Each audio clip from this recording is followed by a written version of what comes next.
Mayor Tate, your microphone is muted. How about that? So I just wanted to confirm that all of the councillors are in the meeting.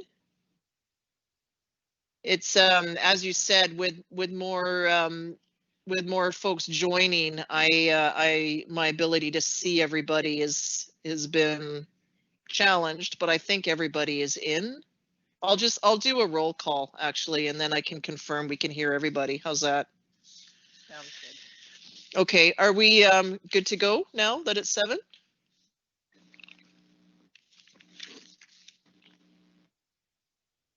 Is everything okay, staff, for us to commence the meeting? Yep, okay on our end. Okay, so good evening, everyone. I will now call the regular council meeting of Monday, November the 23rd to order. I do wish to share that all of council is meeting virtually, and I do wish to acknowledge that our council meeting is being held virtually. We're broadcasting virtually from the territory of the Sauk Nation. So council, just to confirm, I'm just going to do a roll call. Just with the screen there, it's just my ability to see everybody has disappeared. So I'll just do a round in alphabetical order. Councillor Bateman. Here. Councillor Beddoes. Here. Councillor Lajeunesse.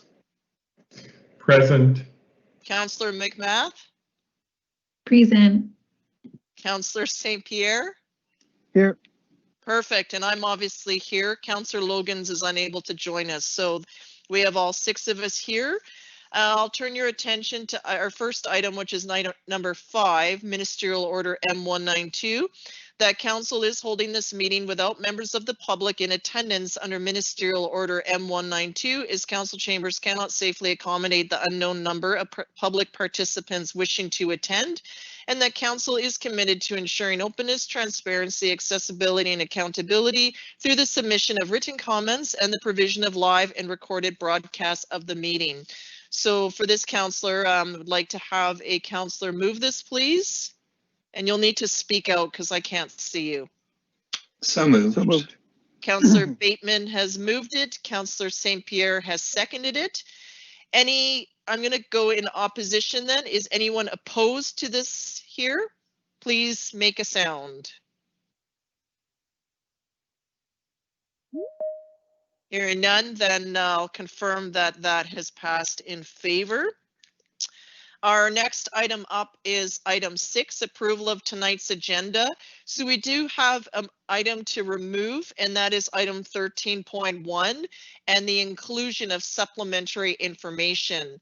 So we'll add here that the agenda for November 23rd, 2020, regular meeting of council be adopted as amended with the removal of item number 13.1, variance request for 2170 Charters Road, and the addition of the supplementary information pertaining to items 7.1 and 14.4. So moved. Moved by Councillor St. Pierre and seconded by Councillor Lajeunesse. Any questions? All in favor? Aye. Anyone opposed? None. That's carried unanimously. Okay, so our first item up is the item 7, public hearing. So this first item of business is for the section 219 covenant amendment for 2075 Drennan Street. So I'll turn this over to staff, please, for a presentation for tonight. Thank you. Excuse me, Your Worship, we need to read the introduction for the public hearing. Okay, so we need that before the staff presentation? Yeah, it's all part of the public hearing. Okay, so I'm going to read out this particular statement. This public hearing is being held pursuant to the Local Government Act. At this public hearing, any person who believes that their interest in property is affected by the proposed bylaw will be given a reasonable opportunity to be heard or to present written submissions respecting matters contained in the bylaw that are the subject of this hearing. Copies of written submissions received to date are available. It is important that all who speak at this hearing restrict their remarks to matters contained in the bylaw, and it is my responsibility as chair of this hearing to ensure that all remarks are so restricted. For those of you who wish to speak, please at the appropriate time commence your address to council by clearly stating your name and municipality of residence. Then you may give us the benefit of your views concerning the proposed bylaw. Submissions must be received before or during the public hearing in order to be considered by council. Members of council may, if they so wish, ask questions of you following your presentation or submission. However, the main function of council members this evening is to listen to the views of the public. It is not the function of council at this public hearing to debate the merits of the proposed bylaw with individual citizens. Everyone who deems his or her interest in property to be affected shall be given the opportunity to be heard at this hearing. No one will be or should feel discouraged or prevented from making his or her views known. Please note that this hearing forms part of tonight's regular meeting of council and as such is being video recorded. Videos and their contents, including any personal information disclosed during the public hearing, will be posted on the district's website. So with that, I'd like to turn this over to staff, please, for presentation. Thank you.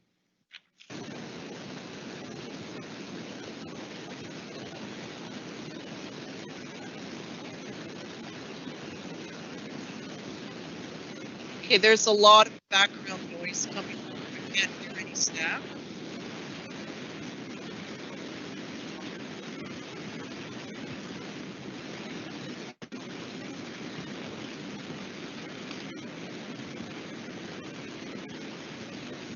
I can't hear anything. Mr. Pala, we can't hear you, and there's a lot of static coming through the feed right now.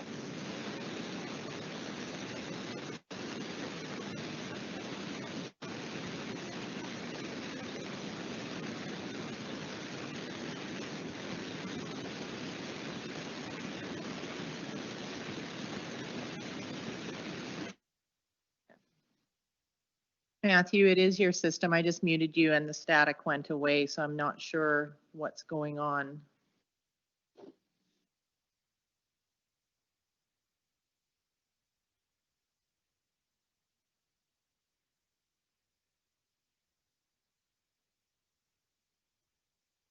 you want to just try calling in from your office phone and you can join the meeting without video? Or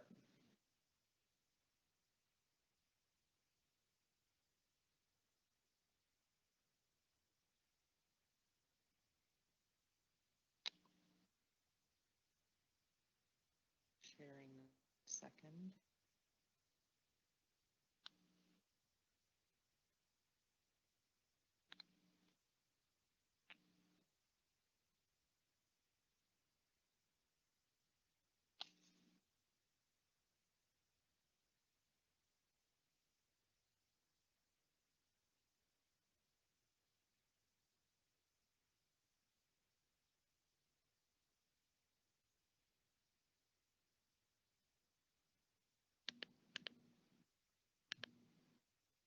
Okay, is there feedback now? Are you able to hear me? Yeah, no, that sound is much better. Thank you very much. Okay.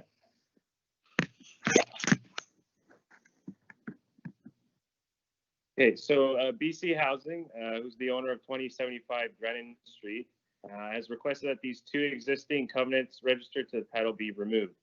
So staff's been working with the BC Housing to draft a new covenant, which has been provided in the public hearing package, which carries forward the applicable development requirements while removing the redundant language and requirements that are no longer necessary due to changes in conditions with the site, as outlined in the previous report. Ministry of Transportation and Infrastructure is the third signatory to this Section 219 covenant, which they have reviewed and are satisfied with the language in the proposed covenant. With this property, originally, as I mentioned, there was two covenants as a result of this previously being two properties that BC Housing has now consolidated. And with that, the purpose of it is to provide for a comprehensive development for 170 affordable multifamily residential units.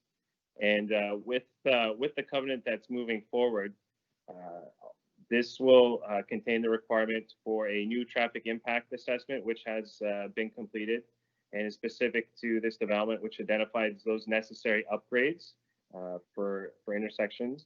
Access to the site, which is now from Drennan Street as opposed to Soup Road. A public pedestrian pathway that connects through the site up into and across to Sea Park, as well as a 1 acre of the parcel being allocated to protect environmentally and culturally sensitive lands.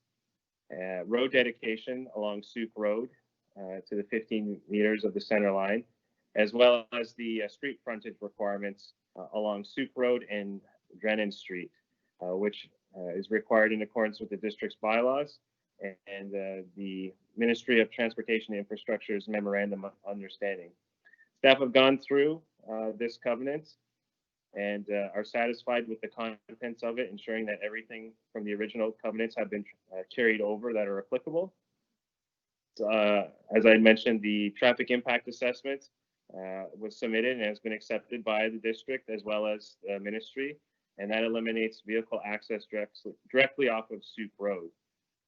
TIA also requires that the owner completes intersection design work at Charters and Soup Road, and a cash contribution of $105,000 be included, and that was part of the previous covenant. But this will now go toward the costs related to the intersection upgrade. This intersection will be upgraded in partnership with the Ministry of Transportation and Infrastructure. And with that, I'll just confirm again that tonight's public hearing is related to the Section 219 covenant, and staff anticipate in the coming weeks and months that the development permit, which has also been submitted for this parcel, will come forward to council for consideration. And at that time, more particulars on the actual details of the site will be discussed and shared with council and the public. That concludes my presentation for the covenant. Thank you. Okay, thank you, Mr. Powell. Just to our corporate officer, would it be appropriate to hear from the applicant now? Yes, Your Worship. Okay, so I'll turn over to the applicant or representatives of, if you would like to address council now. Hi, that would be me. So I am speaking on behalf of Macola Housing Society and BC Housing. So while BC Housing does own this site right now, just wanted to add a little bit of further context around the fact that Macola Housing Society will own and operate this project, and the land will be transferred into the name of Macola Housing Society once the project financials are set. Macola Sorry, could you just introduce yourself? Could we just have your name and all that? Thank you. Yes, sorry. My name is Kayla, and I am the Director of Projects and Planning for Macola Development Services. So I am the development consultant on this file. So just a tiny bit of background on Macola Housing Society. As an organization, Macola has been around since 1984. So over 30 years of operational experience, and has been in the community of Souk for a number of years as well. The society runs over 1,600 units across the province and brings that wealth of knowledge and experience to the table. Committed to putting the public path and the other requirements under this covenant into place as part of this project. And those costs will be incorporated into the overall project costs. And then just to re-echo what Matthew was saying, we have submitted our development permit and will be ready to discuss the particulars once that comes before council, hopefully in the next few weeks or a month or so.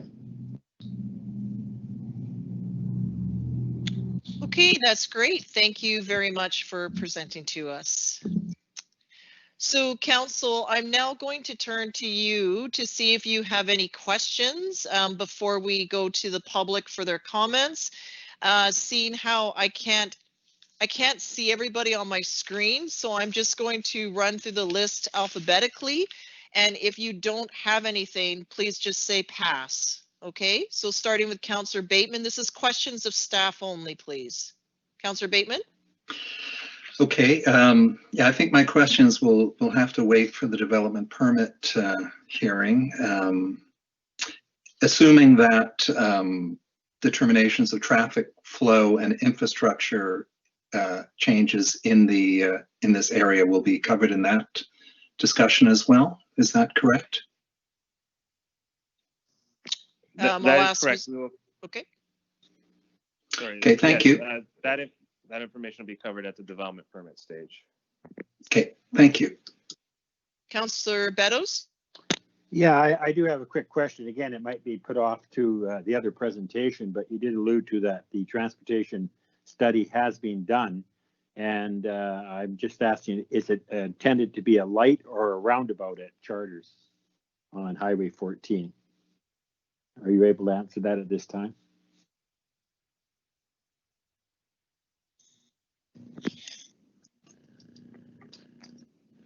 Yes. Oh. Sorry, Jeff, were you going to step in on that one?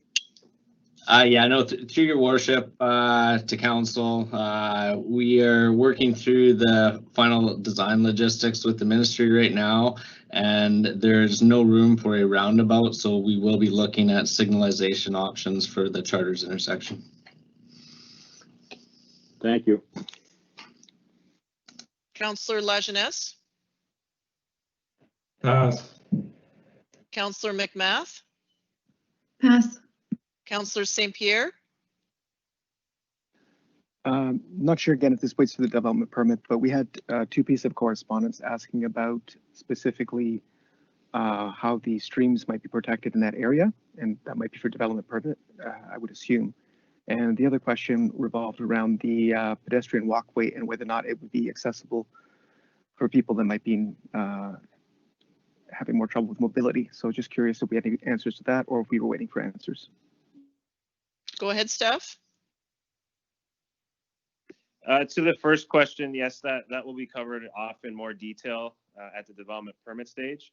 And to the second question regarding mobility, Makola may wish to answer it in more detail, but our understanding at this point is that it's primarily for the establishment of the trail itself, and that any further accessibility would then be managed at a future date. So at this point, it's mainly for establishing a trail connection, and anything further in terms of upgrades would have to be addressed at a future date.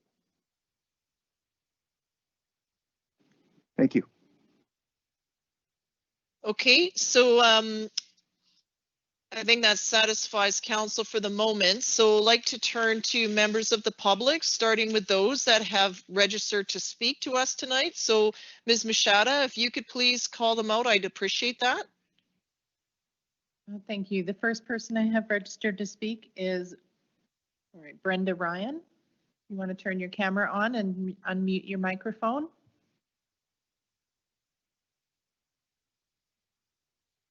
Can you see me? Yes, we can. Thank you. Should I go now? Yes, please go ahead. Okay, thank you.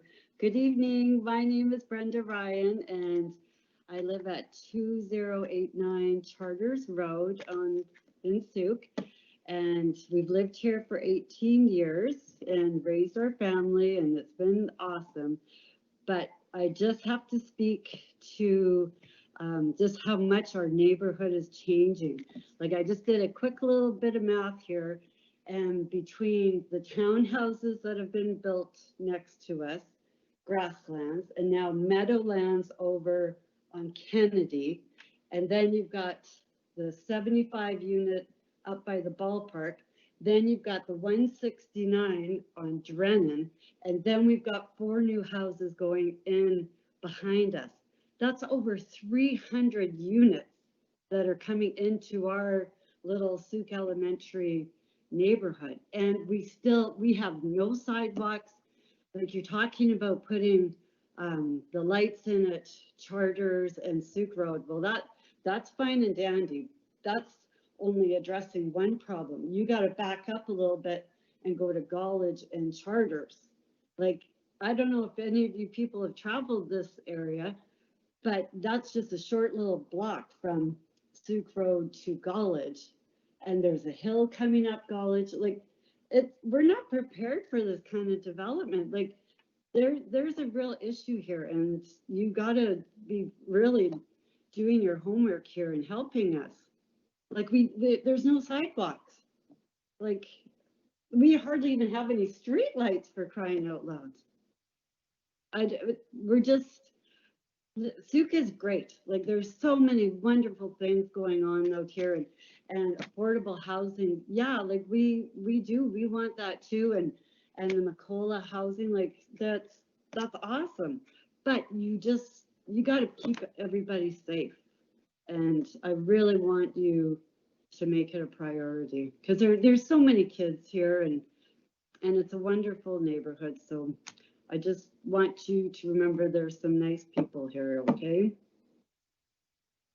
Thank you very much, Ms. Ryan, for joining us virtually today. We appreciate your perspective as a resident in that area. Thank you. Thank you. Okay. Ms. Mushata, to our next speaker. The next and final speaker I have registered to speak is Norman Amarote, and then I will ask if any of the other applicant representatives have anything to add as well. Norman, if you wanted to unmute your microphone and turn your camera on, and you can go ahead and address council. Thank you very much. Your worship, councillors, for the opportunity. My name is Norma Muro. I live 6397 Bell Vista Place, which is directly across from the Drennan, in just near the lift station. I guess would be the closest reference. I followed this just recently when the notice of public hearing came out to adjacent landowners, and I guess my biggest concern is I'm well aware of the need for the housing, especially for affordable housing, which seems to be an oxymoron in this time. I think my biggest concern is with how it will affect the neighborhood in general. I'm a firm believer that integrated housing in communities should be all levels of society in one place. What my fear is when you put together such a large complex, 170 in this particular spot, another 75 just around the corner, that it seems to, rather than integrate, it seems to isolate and put a lot of those people. It's going to have, if I look at the CRD complexes that have already been put up in town, and there was Spencer Street, Hockley, West Park, I was looking at those.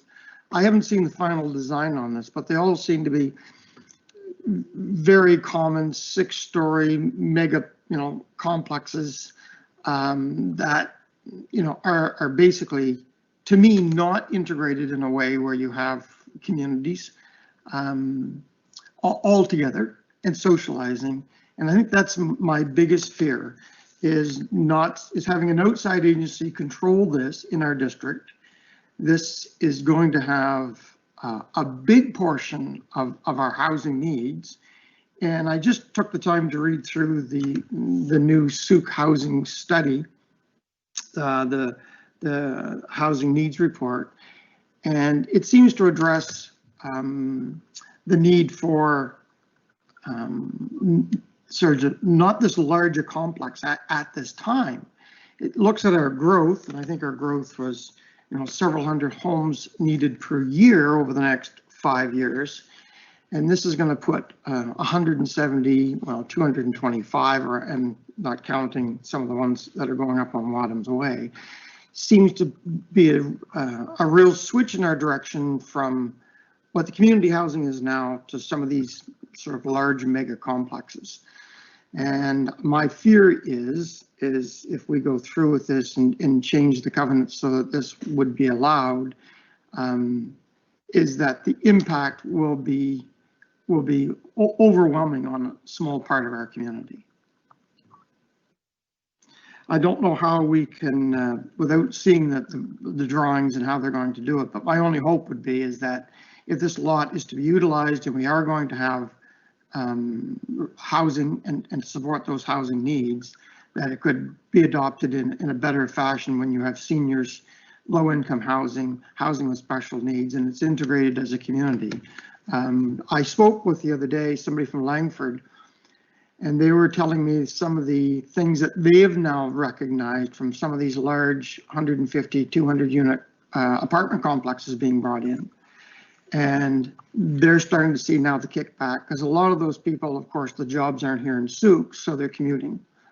And that's going to put quite a change in our flow and our path. They have also been looking at a new model, which is sort of an owner occupied, where people rent to own. And that seemed to be a process where, they've been able to buy into the complex, buy into the community, take ownership, and be more stable rather than just a rental complex. And I'm seeing now, as BC Housing is also going through this process of picking up, large scaled or older hotels and motels, we're seeing the impact that can have in just trying to isolate people temporarily without giving a thought to the community. And as a Souk resident, I guess my fear is that we do need the housing to be integrated, but I don't know if a large my fear, I guess, would be a large CRD complex that is here that we are stuck with the result of. I guess that's the bulk of my comments, and I'll wait to see the development proposal brought forward and how it's actually laid out. Thank you very much for joining with us, Mr. Amaral. Okay, over to Ms. Machado, please. That's it for registered speakers. I just wondered if Mr. Garlick or Mr. De Silva had anything to add. No, I'm good. Thank you. This is Jesse Garlick here. No, nothing to add. Your worship, as has been our practice, was anybody going to read out the correspondence that has been included in the supplementary agenda? Yes, I was just turning my attention to that, so I will do that now, starting with the first one from Ms. Lures, but given that her correspondence addresses many different items, I'm just going to read out the paragraph particular to this public hearing, if that's okay, because the rest of them are related to other matters that aren't necessarily on tonight's agenda. So this is from Ms. Lures, and she writes, the removal or change of wording for covenants on the Drennan property. There is not any information on what the wording for the covenant is and what it is being changed to.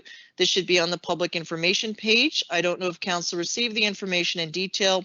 I would hope so, but the public is entitled as well to know, so they may add any additional information or comment. This is a sensitive environmental area, page 15 and 16 of the OCP Guiding Principles, Environmental Stewardship. So I think that is her only comments and related to this, but if anyone sees differently, please let me know. I'll move on to the next one, which is written by Ms. Veronica Diment. Greetings. I first moved to Drennan Woods in June 2018. I saw there was a small wooden bridge over the creek behind us and sent an able-bodied friend to check it out. She told me the slope was way too steep for me, even with a friend's help. A major reason for moving into town was proximity to Sea Park. I am quite disabled and use swimming as my most effective therapy. I was very disappointed at that time, as you can well imagine my delight at seeing a pedestrian walkway included in the project. If the walkway is only aimed at able-bodied users, it certainly will not work for people like me. The Paralympic Boardwalk in Souk is fabulous in so many ways. I know that something like it would probably be impossible expensive for this project. However, a solution to steep inclines need to be found. Sidewalks or walkways are very good motivation for mobility device users and walkers who cannot manage uneven terrain. Please increase access for all to Sea Park and at the same time decrease car use. Thank you very much for all you do to make this community become a vibrant, progressive place, even as we deal with some very serious issues that affect us all. So thank you for the correspondence. The last item received was from a Kathy Van Alstyne and Peter Carr. They write, we want to indicate our approval for bringing forward the key development consideration of doing a new traffic assessment for the proposed development in this hearing. We feel this area should be reassessed because of the traffic impact that 170 new units will have on neighborhood streets that have less than half that many residents at present. We are encouraging the consideration of a traffic circle at Drennan Street and Sooke Road. There is room to create a traffic circle on a fairly level grade. A traffic circle will keep traffic moving between Phillips Road Light and Church Road Light while serving this large development and current traffic using the intersection to assess a left turn onto Sooke Road, plus traffic from any future builds. To not allow a left-hand turn onto Sooke Road from Drennan and to instead feed the new volume of daily traffic combined with the current volume already present onto Gawlage to Charters, then either to a traffic circle or light at Charters and Sooke Road is unsafe, particularly because of where Gawlage intersects Charters, and either choice of installing lights or traffic circle at Sooke and Charter will be more costly to do and complicated by the topography involved than of that installing a traffic circle in Drennan and Sooke Road. Gawlage intersects Charters at a fairly steep incline. Charters Road is even more of a sharp decline when intersecting Sooke Road, and there is a steep hill faced by motorists coming into Sooke where Charters Road intersects. It would be both practical and necessary and possibly unsafe to have traffic constantly at a standstill at lights if installed at this intersection on this hill. It would also create more unnecessary gridlock in whatever seems to be a longer peak traffic conditions on Sooke Road. Another consideration is the unnecessary wear created on large and heavy commercial trucks and buses created when starting up from a dead stop on such an incline. As well, consideration has to be given to winter driving conditions in their farms and the havoc they would come to by coming to a complete stop on the hills at Sooke and Charters Road intersection should a traffic light or even a circle be installed there. Traffic circle at Drennan would prevent the type of standstills created by a light, and traffic wanting to access Charters Road to bypass the downtown area will still be able to do so as now done with a right end onto Charters, as well as traffic being able to access Sooke Road via traffic circle at Drennan. Another aspect of a traffic assessment should look at installing possibly 2 more traffic calming bumps on Gawlage. As it is now, traffic speeds up again to an intersection on Charters on a fairly steep incline. This is a residential area with a street not built to handle speeding traffic. The one steep speed bump on Gawlage is ineffective in reducing drivers speeding to the intersection and often running it as they turn onto Charters. Once installed on either side of the present speed bump would help calm the present traffic and the large increase that would be created by 170 new units. It would be inappropriate to feed this much new traffic onto Gawlage without more traffic calming added. As much as it is desirable to expect to have very few vehicles at this new development, it's not likely. This project will house people who commute to town to work, etc., and not all will be doing their commuting by bus. Even if half the units support a car, that is still a major increase in daily traffic on Gawlage without a traffic circle at Drennan. In summary, it is suggested that anyone doing a traffic assessment of these streets, 1, actually physically view the intersections on streets involved and consider the topography involved.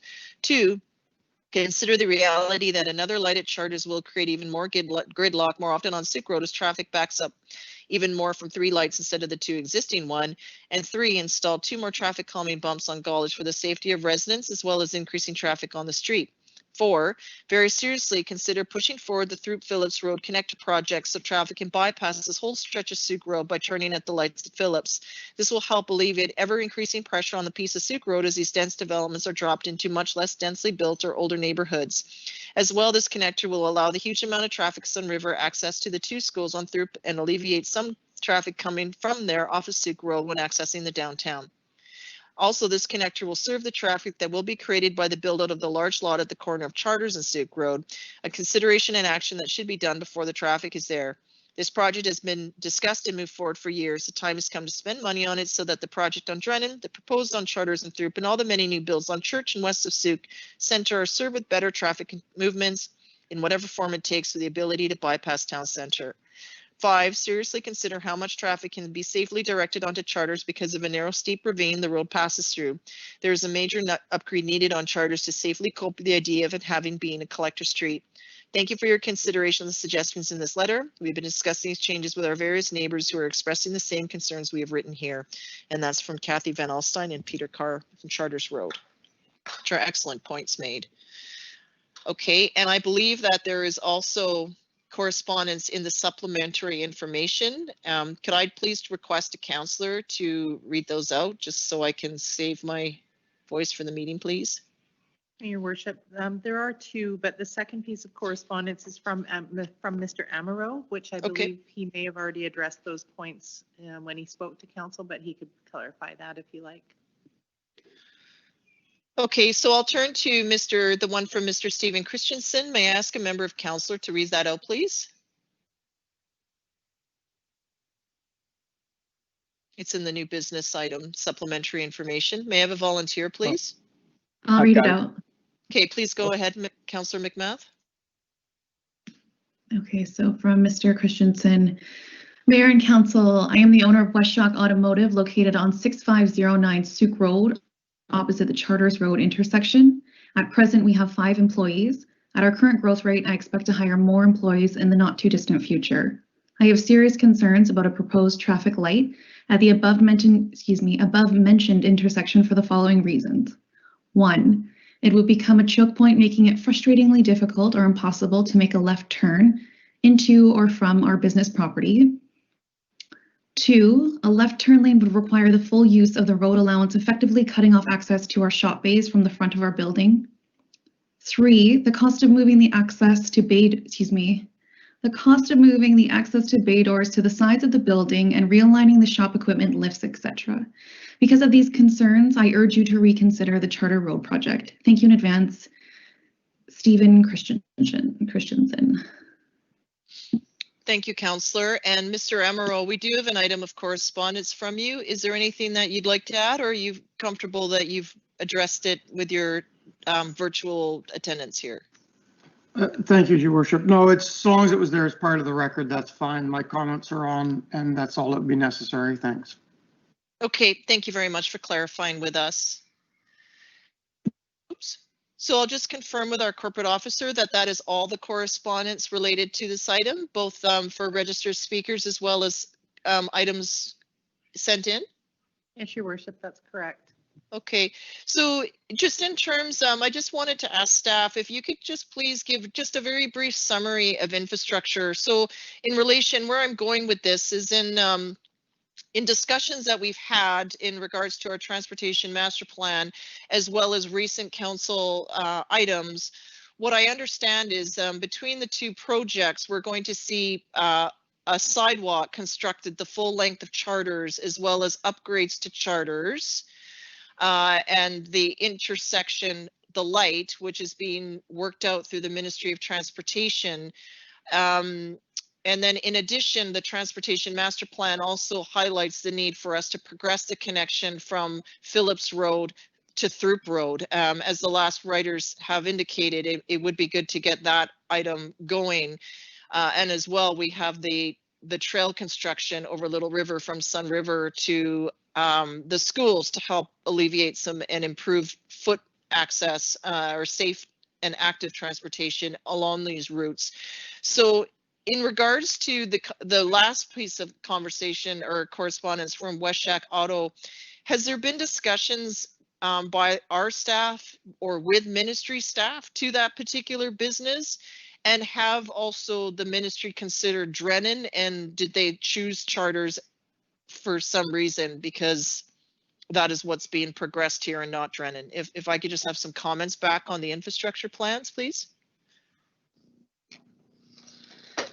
Yeah, thank you. Through your worship to council, the ministry has been working through the design considerations for the Drennan intersection as well as the Charters intersection. Currently, it was not determined to put means of traffic control via roundabout or signalization at Drennan because it is preferred on more of a collector road, which happened to be Charters. Through the TIA, it did address all the topography concerns in looking at the signalization of that intersection, and we are currently working with the ministry to finalize the design for that intersection, which we will take the considerations from West Coast Auto Shack and be furthering correspondence with the owner to look for potential solutions. The current preliminary design does not take up the full right-of-way, so there will be solutions potentially viable, and we will discuss those with the property owner. In terms of the overall transportation upgrades, we are looking at bringing forward for council consideration the intersection upgrades at Charters as well as Drennan.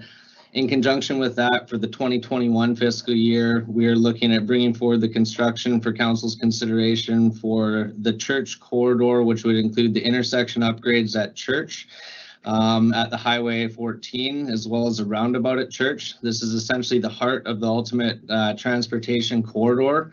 In conjunction with that, we will be bringing design consideration funding for the Throop Road connector, as well as Phillip streetscape upgrades that will complete the connection from Phillips through the Throop Road. Ultimately, there may be slight congestion with an upgrade to the Charters intersection using signalization, and that's solely because there's no room for a roundabout to go in place. And that's why we're timing the designs of bringing these other projects forward, because overall, in conjunction with all the transportation master plan projects for this corridor in place, it will alleviate the highway or the pressure off Highway 14.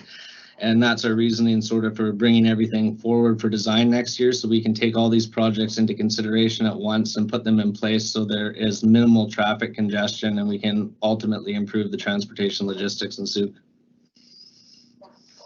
Okay, thank you, Mr. Carter. And just a follow-up question in regards to the trail connection that would potentially lead from this project to Sea Park.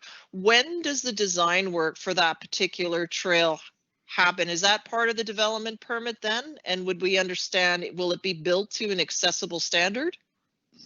I would have to let the developers speak to that one, but I believe that the requirement for the development of that pedestrian trail would have to be fulfilled before occupancy is given to the development. And yeah, I would have to ask the developers to speak to the logistics on what the requirements were for that trail and what materials they were putting down. Okay, can I ask the developer to answer that question, please, or a representative thereof? Hi, Kayla with McColl Development Services again. So we are in the process of putting together a design for the path and can speak more to the details at the development permit stage. We are working on what the requirements are with the staff as it is a covenant in favor of the District of Sooke. Okay, so then I'll just message out to staff and to the applicant then.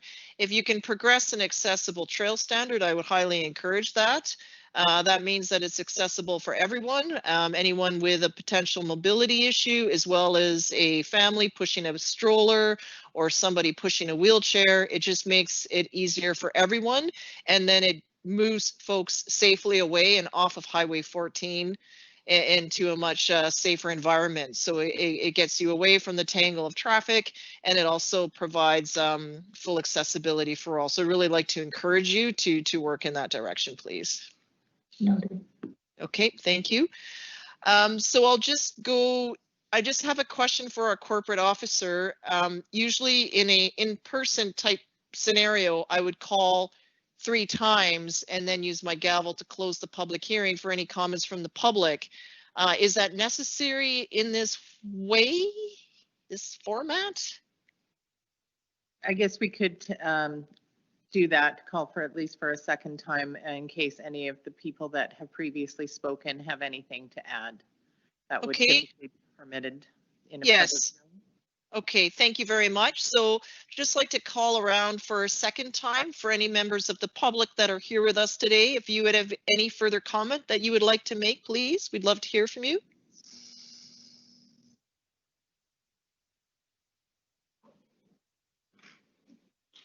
Ms. Ryan? No, I'm good, thank you. Thank you, Ms. Ryan. Is there anyone else for a third and final time? Third and final time?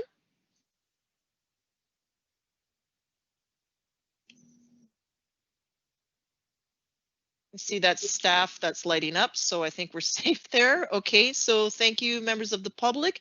I'd like to turn back to council and see, I'm going to do another round to see if there's any further questions. This time, I'll start with Councillor Beddoes, and if there is anything, please go ahead. If not, just say pass. This is the question period. This is for staff. You cut out, sorry. Okay, this is the question period for staff, correct? Yeah, if there's any other questions Yeah, that we've heard from the public, go ahead. I do have a question for staff, and that was the intersection at Church Road. You said that was going to be looked at as a roundabout? Last I heard.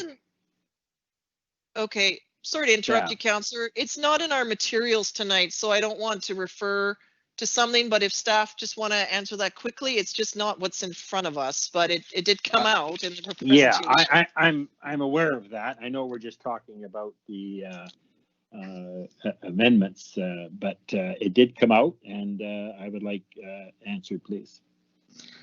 Yeah, through your worship to Councillor Beddoes, it is an item later on the agenda. It is with regards to the design of major aspects for the Church Road corridor, and that will include a roundabout at Church in Throop, as well as the intersection upgrades at Church. But Church and Highway 14, that's the intersection I'm asking about. Correct. That will be inclusive of upgrades, basically to widen the intersection and extend the right turn lane into the town center, going up Church Road. Okay, so there's no roundabout at that point. That's what you said before. That's what I thought I heard, but you're talking about the Throop in Church, and there is no roundabout plan for Church and Highway 14. Correct. Okay. Is that good, Councillor Beddoes? Well, no, I could talk about that all night, but it did answer No. my question, and I understand that's what we're here tonight, so I'm okay. Okay, Councillor Lajeunesse? Yeah, just one question, and I might be getting ahead of myself a little bit, but the signalized intersection at Charters Road, will that be a four-way intersection? Through your worship to Councillor Lajeunesse, we're currently working through the finalization of that design concept with the ministry to get final approvals, but we are pushing towards having a four-legged intersection at signalized intersection at Charters. Okay, thanks. Councillor McMath? Are we going to have an opportunity to have a discussion with MOTI about that intersection rather than them going ahead with work with staff? Like, I think there should be more conversation about the feasibility of a roundabout versus just a red light intersection there. So when will council have that opportunity? Staff?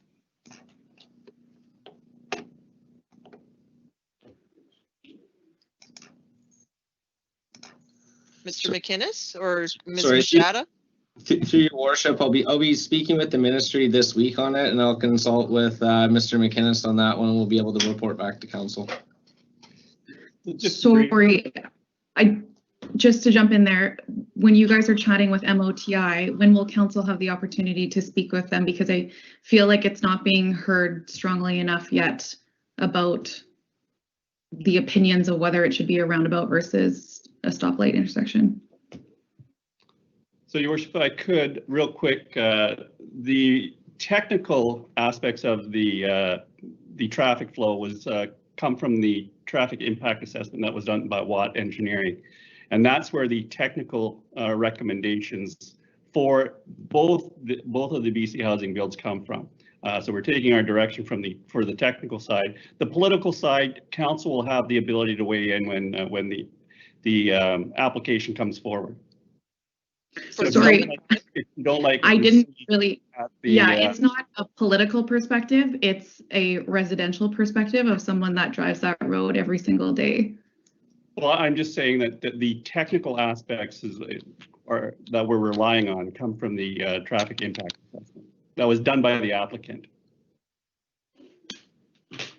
So to clarify, the development permit will be coming forward to council, and that's when we're going to see more of what's intended there? Yes. Yeah, so the technical sorry, aspects of what is the engineering technical aspects when the application comes forward.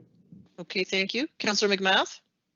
Yeah, I just don't want them to spend a whole bunch of time cultivating one idea when it would come to us later and maybe nobody agrees with it. So just trying to be efficient with the workload there.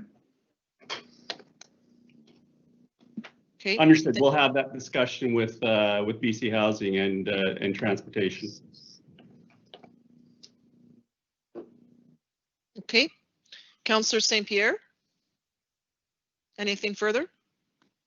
Just something quick. I was curious because it did come up, the safety issue around lighting along those streets. I'm assuming it'll be dealt with. I was just wondering for the record, what would be happening with that? Street lighting on Charters in Drennan? Yeah. Or Golich? Yep. Any of those? Okay. Any comments on street lighting, staff? Sorry, through your worship, street lighting will be addressed through corridor designs on those projects. Let Mr. Paolo or the applicant discuss any requirements under their existing proposed development.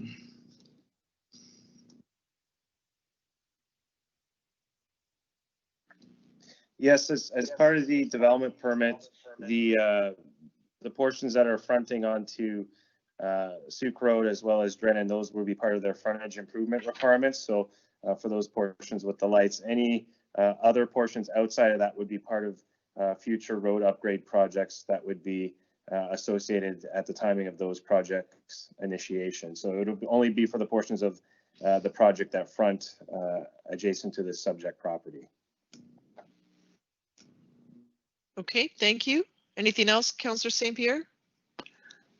Yes, actually, if we're actually trying to turn these into pedestrian thoroughfares in terms of getting to the schools and such, it seems to make more sense, or a certain amount of sense, to look at the possibility of putting lighting in before the next road upgrade. And I'm not sure how that would be managed, but I'd like to just bring that forward.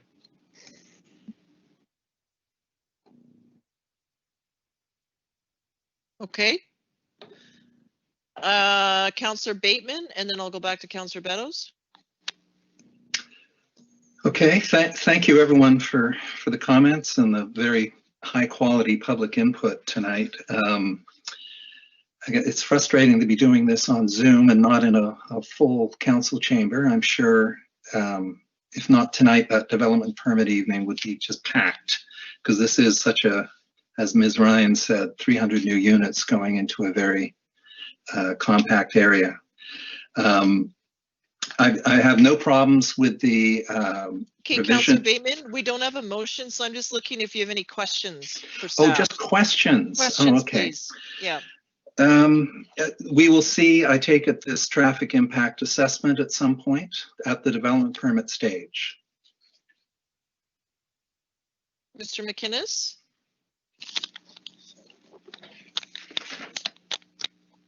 Mr. Paolo, do you anticipate having that as part of the package when the application comes forward? That is correct. We'll be including the TIA information as part of the development permit when it goes forward to council.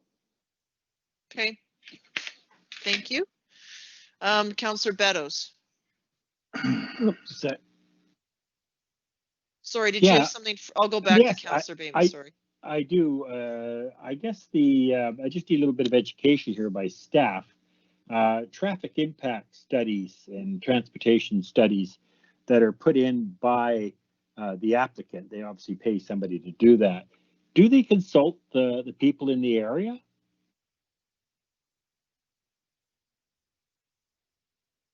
I don't know who's going to answer that. Staff. It's a question to me. I'll ask Mr. McInnes. Go ahead, Mr. Carter. Yeah, through your worship to council, when they conduct the traffic impact analysis, they will most likely take into consideration all the development potentials in the area, and they will relate that to the topography of the area, as well as the current traffic flows and any major impacts for the development on hand. But that doesn't answer my question. Do they consult with the people of the area? Do they check on like some of the things that we had tonight? Do they just look and saying, okay, this is the topography, this could go here, this won't fit here? Or do they talk to people of the community? I would assume that they do not go door to door and talk to everyone within the proposed development area to get individual feedbacks on their perspective, because it's based on a technical analysis from an engineering perspective. Well, I have a lot of problems with that, because I go back to Ms. McMath. What she's saying is she drives that road every day. I drive that road every day. And it would be nice when they do these traffic input studies, they talk to people that use the roads, as opposed to looking at a map and drawing some arrows. So anyways, you've answered my question. Thank you very much. Okay, I'll go back to Councillor Bateman. Sorry, I thought you were finished, but apparently not. No, I think I am finished, apart from, yeah, I'm finished. Thank you. Okay, thank you very much.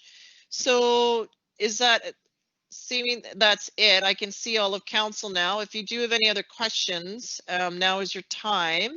Otherwise, there is a recommendation here, and that is that council remove the existing covenants. Goodness, I can't see this without my glasses on. That council remove the existing covenants FB 340367 and CA 2605705, and that council replace existing covenants with a new section 219 covenant for 2075 Drennan Street, legally described as Lot 1, sections 14 and 73, Sooke District Plan EPP 90584. So look to see if a councillor is moving that. Councillor St. Pierre has moved it. And Councillor, do I have a seconder for the motion? Councillor Lajeunesse is seconding it. So we have this motion that's moved and seconded. Councillor St. Pierre, would you like to speak to the motion?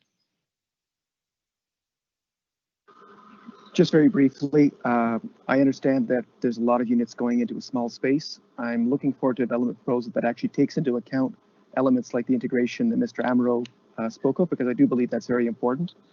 I think the entire neighborhood can look forward to being transformed in terms of the traffic with all the work that's going to be done on the roads with the extra connectivity. And I'll be very interested to see what happens in terms of the encouragement in that neighborhood, as per the Watt report, of basically getting people on bikes, on pedestrian walkways, and on buses, because I think that'll be interesting too. Okay, thank you, Councillor. Ms. Machada, did you need to speak? You see your hand is up. I don't believe that we have officially closed the public hearing, which should be done before the motion. Okay, I did call 3 times, but I'll then suggest that the public hearing is closed, as we now have a motion that's moved and seconded. So I'll declare that. I thought I did when I called the 3rd and final time, but understood. Does that satisfy you? Thank you. Okay. Okay, so Councillor Lajeunesse, seconder, anything on the motion that you would like to speak to? Nothing further, no. Okay, members of council, any comments? We do have a motion that's moved and seconded now.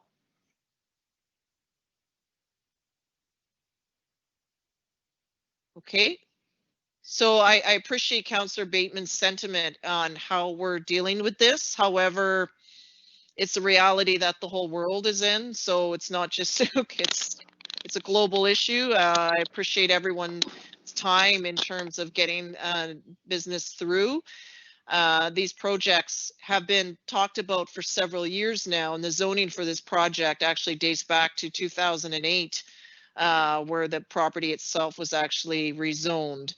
So I appreciate that there's a lot of moving parts here in terms of this location, the need for infrastructure. I'm very familiar with it myself, I live somewhat in close proximity.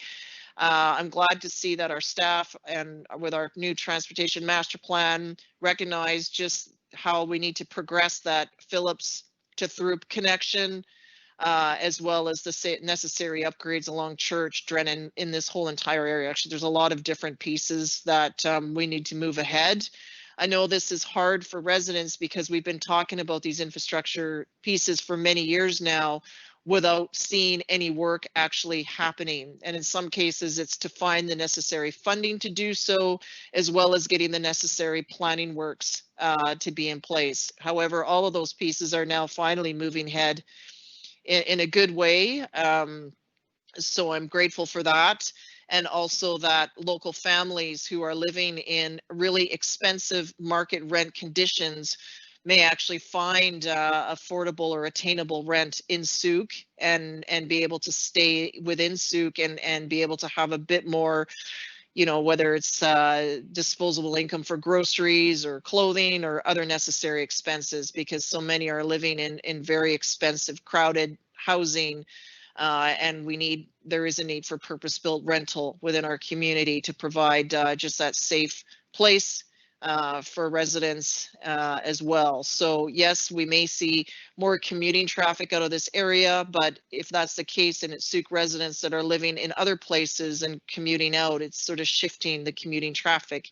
Ideally, at the same time as we move ahead with community economic development, we'll see more local opportunities for employment here at home. And certainly COVID is providing an opportunity for employees to work from home. Some employers are making that a permanent change as it seems to be working well. We'll just have to see how that goes in the time to come. So I am in support of the motion. Anything further from anyone? If so, please just raise a hand or say something. None, so I'll call the question then. All those in favor, please raise your hand because I can see you all. And is anyone opposed? None opposed. Thank you, Council. That carries unanimously. Okay, so we've made it through our virtual public hearing. Thank you everyone for bearing with us here. That brings us to item 8, which is adoption of meeting minutes. We have special council meeting from October 21st, regular council meeting October 26th, regular meeting of November 9th, and November 16th committee of the whole. So be looking to move these all in one block. And may I have a mover, please? And for this, you'll need to speak up. Moved by Councillor St. Pierre, seconded by Councillor Lajeunesse. I can only see the two of you at the bottom. Are there any questions or corrections on the minutes? Yes, I may have a question, and it might be a correction. Go ahead, Councillor. On October 26th, the item relating to the recommendations from the Climate Action Committee, I've actually already brought this up with staff, but I just wanted to clarify this in a public forum and just make sure that I was clear myself. I believe that we discussed in council, and I thought we had voted on making amendments to the terms of reference for the Community Economic Development Committee and for the position of the Community Economic Development Officer to have a sustainability component. I thought we had a motion on that and had voted on it, but it's not in the minutes, which makes me think that maybe we didn't have a motion, but I'd like some clarification because that was my impression. That was my impression as well when we were looking at the terms of reference for that particular committee. So can I get confirmation back from staff? Because that was my understanding as well. Your Worship, what are you looking for clarification on? Whether the job description was part of that motion? No, whether we may actually made a motion, voted on it, and where it is, because it's not in the minutes. There was a motion to amend the terms of reference for the Community Economic Development Committee to add sustainability components to it, which was done and was subsequently brought back to council and was approved on November 9th, I believe. Okay, so Councillor St. Pierre. Yes, I'm aware of that. There's been some good work done. I'm well aware that it was done very quickly and well. I'm really pleased. I just don't see any mention of the resolution to have the work done in the October 26 minutes. And I thought there should be a resolution there. So the work was done by staff as directed by council, but I don't see the actual resolution directing staff to do the work. That's all. And maybe it doesn't matter, I don't know. Okay, But can we, maybe we'll take that and follow up? Can staff please follow up on that? And if there's an amendment, then we'll bring that. So maybe we'll Councillor St. Pierre, can you make an amendment to remove those items, that particular agenda for October 26th? We can just have it checked and then it can just come to a future meeting for adoption. If you could make an amendment, please. Is that certainly. fine? Yep, okay. Certainly.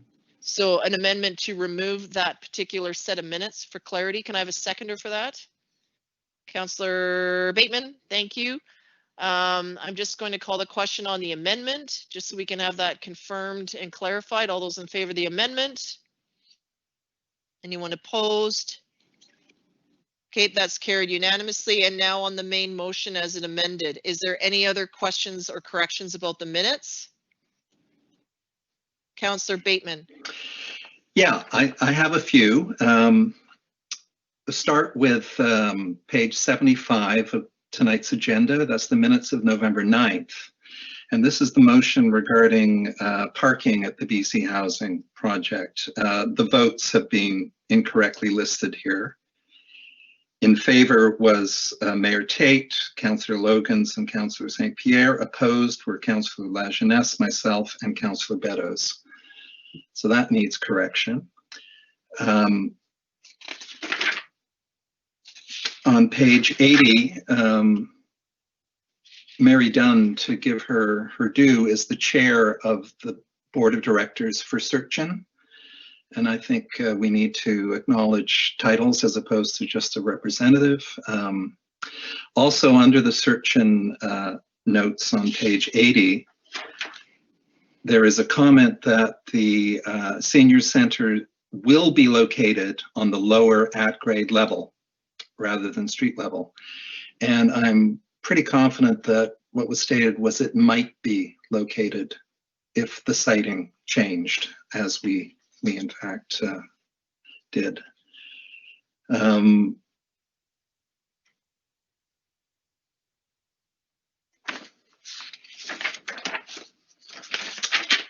Yeah, and page 82.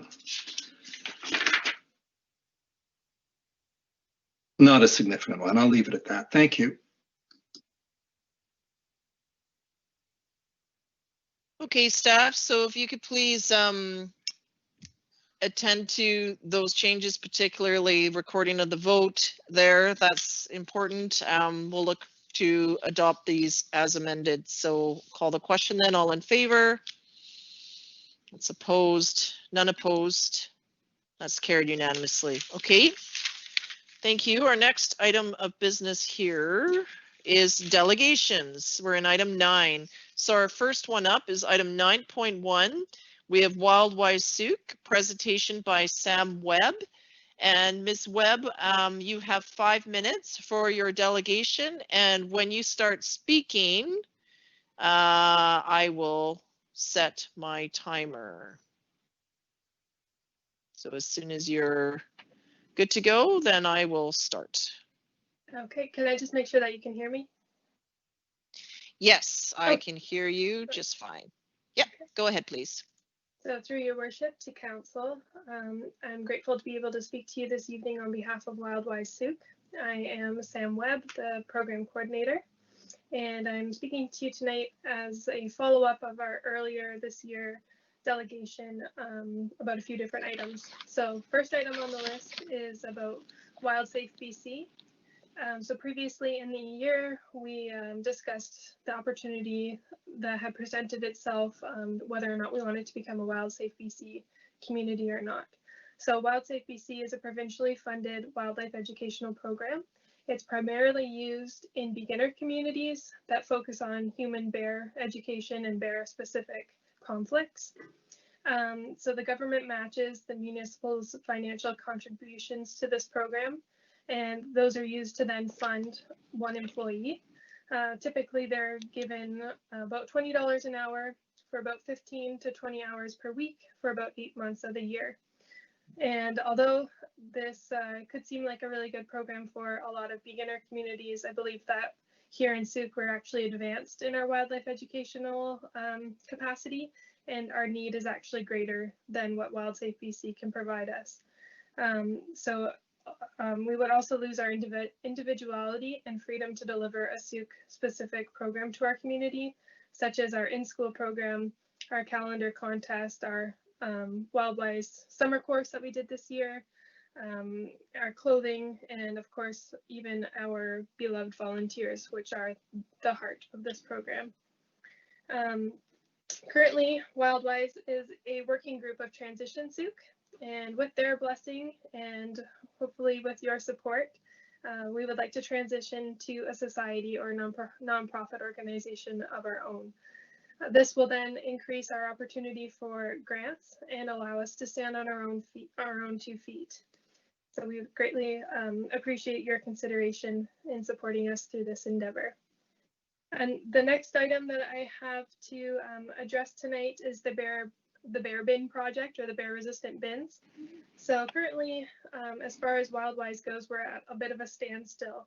And that's due to, of course, the difficult times that we find ourselves in globally, but also because of the transition from Alpine into this GFL new company here. I have reached out to Sooke Disposal as well, but at this time they're not able to support us in our bare bin project. So what we are requesting is perhaps the District of Sooke to come up, or council, I'm not sure who would actually create the letter, but a letter of some sort to encourage both of these companies in our community to have these bins available to community members. We would also strongly recommend that as a community we work towards municipal collection and use these bear resistant bins across the community. Previously, we had also said we would give you more budget information, which we sent out a few weeks or maybe last week or so. And so if anyone has any questions about that, I'd be happy to address those as well. But at this time, we are not seeking any increase to our current line item funding from the district. We are extremely grateful for the financial contribution that the district currently provides. And again, given the circumstances globally, we don't want to necessarily dry the well, as they say.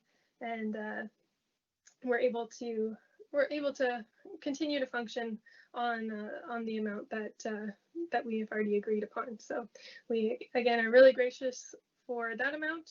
We're also, I did want to just say as well that we are extremely grateful for your continued support and for the guidance of a few council members that have joined our working group. So Councillor Beddoes, Councillor Lajeunesse, Councillor Bateman in the past, and of course the late Councillor Parkinson as well. So thank you. That's great. Thank you very much, Ms. Webb, for presenting and for being with us virtually today. I'll just ask if there's any questions from council. Otherwise, just a motion to receive the report, please. Councillor Beddoes? Yeah, there was two requests that I heard made. One is a letter of support, or letter to go out to the two garbage companies about looking into supplying bear-resistant bins. I believe that was one of the requests. And the other request, I'm not sure, maybe Ms. Webb could elaborate on this, is you're looking into forming your own society. What do you need from us to do that? Anything? Just your support. Okay. You know, Well, you have mine, so. Well, thank you. So in terms of a letter, what would be helpful if you just emailed and asked to us, if you just sent it to info@sooke.ca, then we can just take that. I just, you know, I have no problem writing support letters. It's just, I don't want to draft, we're be conjuring it up on our own here, which may miss the point. So it'd be more helpful if you actually just submitted that to us as a follow-up item. Thank you. Okay. Councillor St. Pierre, did you have your hand up? No? Okay. So motion to Councillor Bateman. Yeah, I just a quick comment and congratulations, Ms. Webb. I think wonderful to see Wildwise has reached the stage where it's confident enough to just take charge and with a made-in-Sooke solution, which we're always talking about here. I appreciated the material you submitted with the various things you've been up to. Do you think it would be possible to supply us with an actual formal financial statement with income and expenses at some point as we move forward? Because I think you likely will need some additional public funding in due course, and that would be critical for that. Sure thing. Would that be less photos probably and more of a list format? Well, why not both? Okay. Okay, thank you. Okay. Motion to receive the report for the delegation. Moved by Councillor St. Pierre, seconded by Councillor Bateman. Anything further? Thank you, Ms. Webb, for your presentation. I love the made-in-Sooke solution and just all the work that you're doing in these challenging times. So thank you very much for being with us tonight. Thank you. Okay, all in favor? That's anyone opposed? That's carried unanimously. Thank you. And please just send us a follow-up for correspondence. I'll do that. Okay, so thank you very much. So mute everyone, please. That was really loud. Okay, so moving on to our next delegation, which is 9.2, the Sooke Food Bank. Tonight we have a presentation from Ms. Kim Metzger. So calling up the Sooke Food Bank, please join us with your video and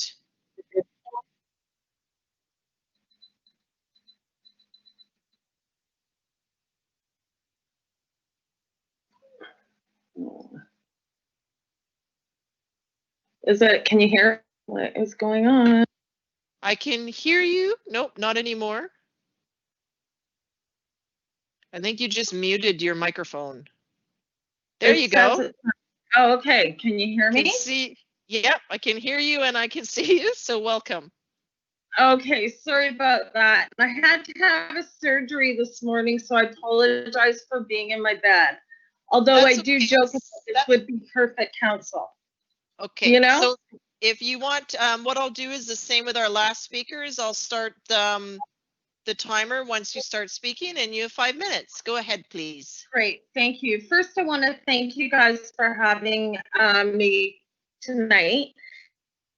And I really just thought I'd bring you up to date on our last year, being that COVID has really... Can you just give us your name so that everyone watching knows? Sure, Kim Metzger, and I think I'm coming up as one of my foster kids because we've had to do a lot of online school, so I apologize, I don't know how to switch anything. So I'm Kim Metzger, I'm president of the Sooke Food Bank, and as we've all participated in 2020, we all know it's just been one heck of a year. And what started out for us as a year that we were really gonna decide where we wanted to go in the future, it actually turned out to be a lesson in our emergency preparedness. All food banks in BC registered with Food Banks of BC and Food Banks Canada. Not that they make you, but they do ask that everybody have an emergency plan. And with us being in an earthquake zone, we thought that it would be prudent to do so. And what we did find out in this new kind of emergency is that we're really not quite prepared.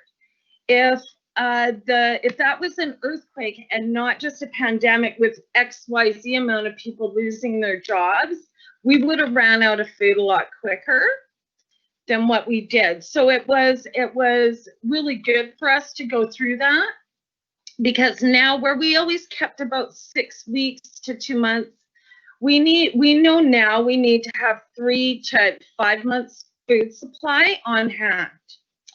The other thing it showed is that although we can run out of our current location, half of our food is on the other side of the river.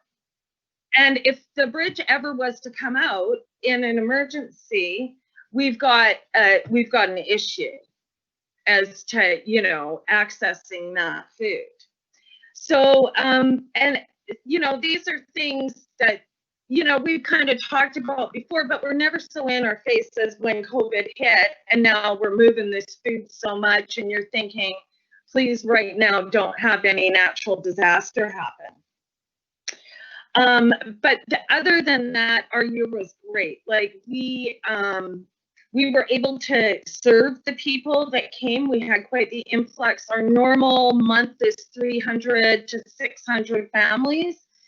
We had to start delivery in April and May, and we were doing closer to 6 to 1,000 families in a month. And this town is amazing. And we were able to do that with hardly any contact, not to mention keep our food bank open, where a lot of food banks just closed. They panicked, they shut the doors, and then just waited to see what was going to happen. And we just felt that we couldn't. Our phone rang off the hook from people that had never, ever had to use a food bank before. or people that were just scared because they're hearing about food supply chains being disrupted and toilet paper not being on the shelf and disinfectant. And I think we dealt with a lot of mental health. You know, we're okay phone calls and we're going to be okay. And I think it helped us just answering that phone every day and people not having to wait for someone to call them back, which was wonderful. The sad part of our year also was that our backpack program, which we've been working on for 6 years now, we had finally gotten it to sponsorship.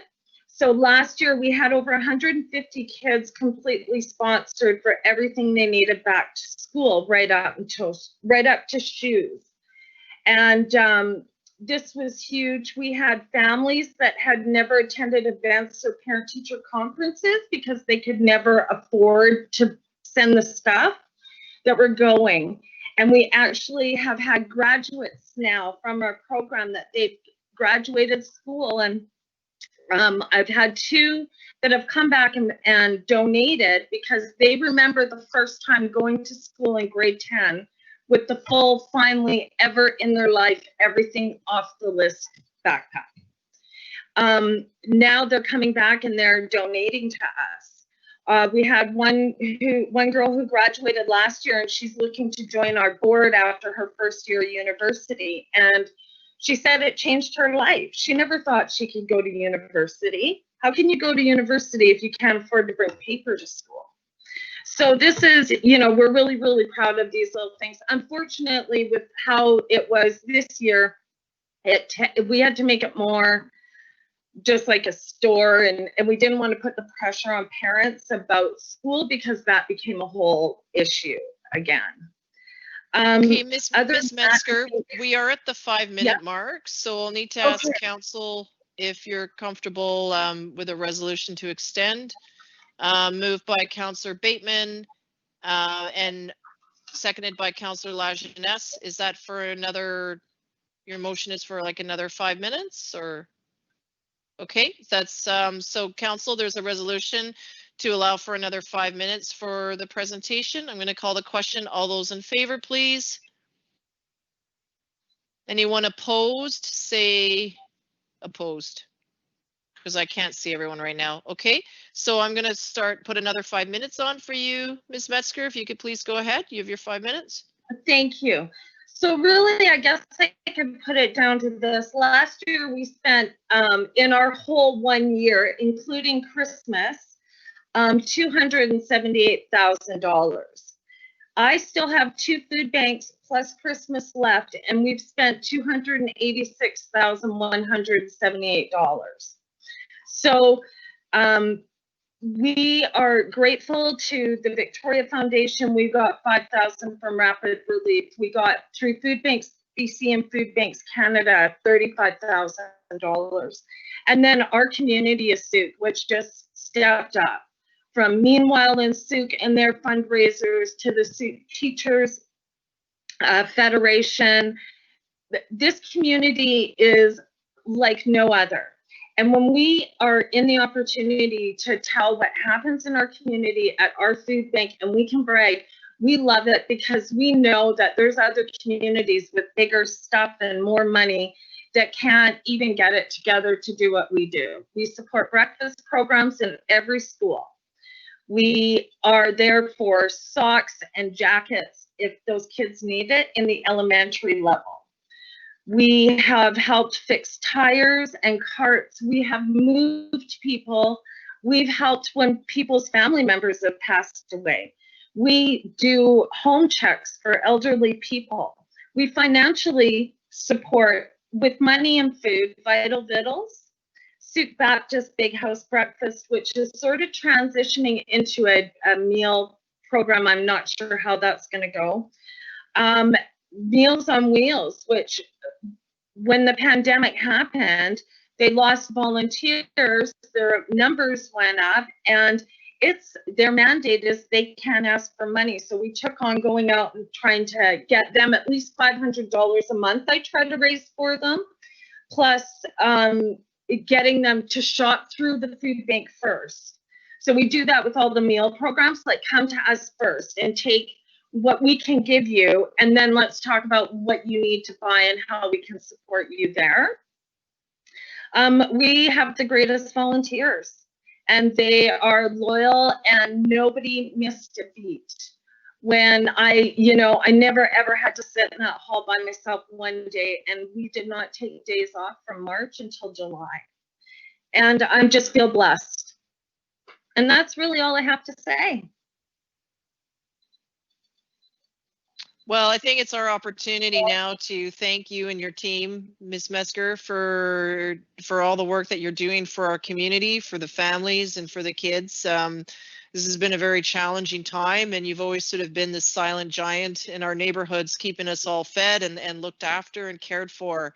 And sometimes it's just, like you say, just having somebody answer that phone. So I really want to express my gratitude for all that you're doing. It's been full on, and while other people were decluttering and finding things to do, you and your team were at that hall all the time, making sure that families had what they needed. And you continue to do that, rising to the challenge as we head into the Christmas season and beyond into the new year. So truly want to thank you for all that you're doing, and just really heartfelt thanks. I did have the EMCS class reach out to me very briefly, because I know they usually do their 10,000 cans, their fundraising challenge, which unfortunately they're completely unable to do. However, if there's any other ideas that you may have that may help, I know a lot of it's just virtual fundraising. Our fire department will be taking to the streets. They can't take in any donations, but they'll be spreading cheer and just the news of the season and encouraging folks to go online and to donate what they can. So if there's any other things like that or anything you think of, I certainly hope you'll reach out to us so that we can just help share that burden that you've been carrying for all these months and even before COVID. Thank you. Thank you. I would encourage the community to light up their houses. I think if anything that we've learned this year from a lot of the little kids that come through is just those little bits of things, that it really brings a lot of cheer. And that if that's one thing that I ask the kids, when they come through, what are we looking forward to? And of course there's candy and Santa and all that, but seeing our town decorated, I think is a nice, a nice way to spread some cheer. I'd encourage the whole. Thank you, Ms. Metzger. It's funny because I was pointing to my lights that I proudly managed to hang on my own, and a friend of mine was criticizing my neighbors and I for starting so early in the season. And I kind of came back saying, look, it's bright, it's cheerful, it's fun. Go away if you don't like them, because I think it just adds, for anyone that's walking by right now, it is a little bit of cheer, and we're not even done yet. We got a lot to do. So thank you for that. We're on the same page there. So thank you. Councillors, any comments or questions from anyone? No, we see lots of hands, so I'm going to try to catch everyone, starting with Councillor Beddoes and Bateman. Yeah, I just want to make a couple of comments.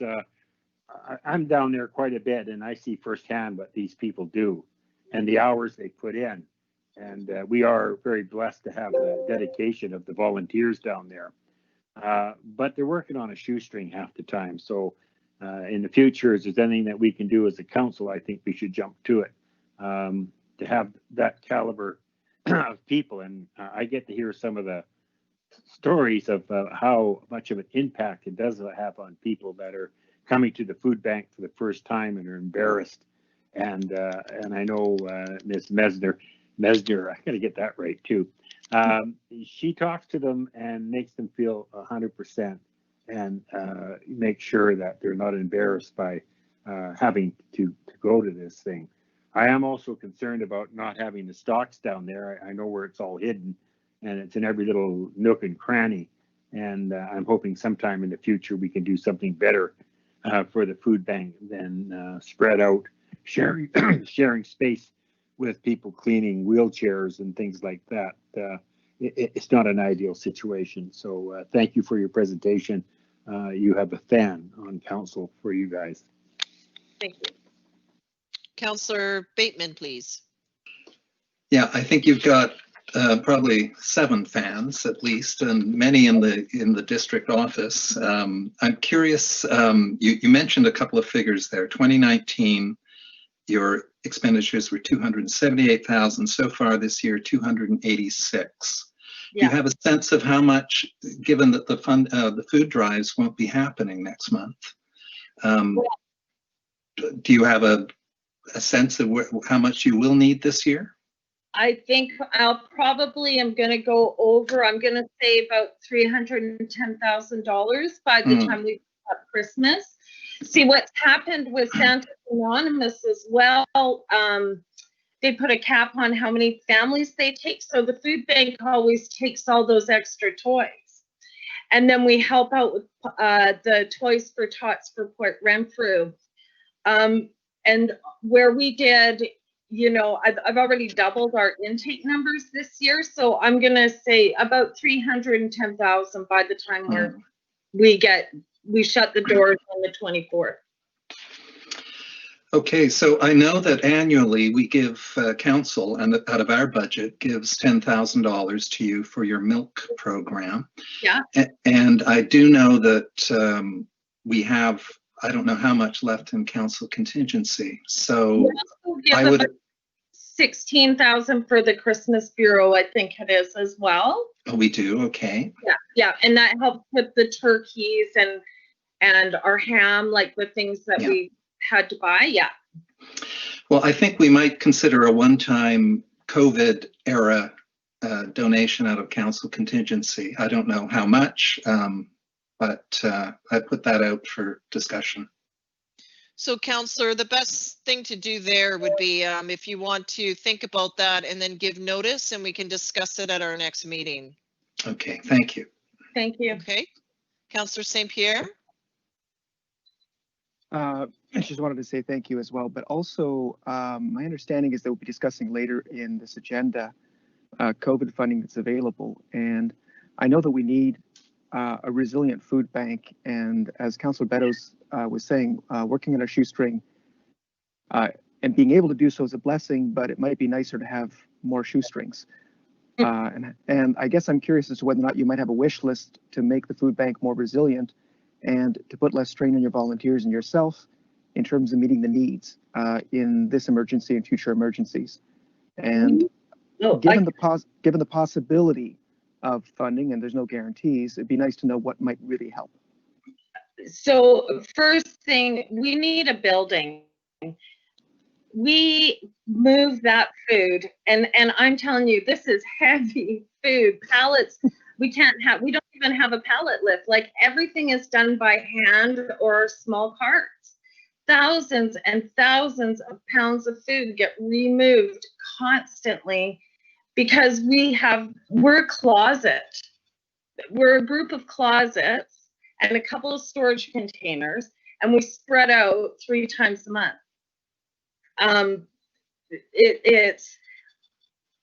Our volunteers are aging.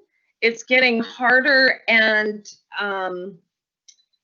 well, right now you can't even bring in new people because of COVID. Like, I don't want anybody in our bubble. And it's this whole it's the logistics of food is my biggest nightmare. The absolute biggest. Because once we can have our own space, then I've been offered, we could have 2 more big walk-in freezers. I can't have them at the hall, there's no room. I need them. My one freezer that we just got, our big walk-in, is nowhere near big enough for us anymore. But I'm not even allowed 1 more plug at all, period. Not 1 plug am I allowed in the hall. I even offered to share with Meals on Wheels, and I was turned down. So, like, we just really do. I could access way more food for free if I had a place to put it.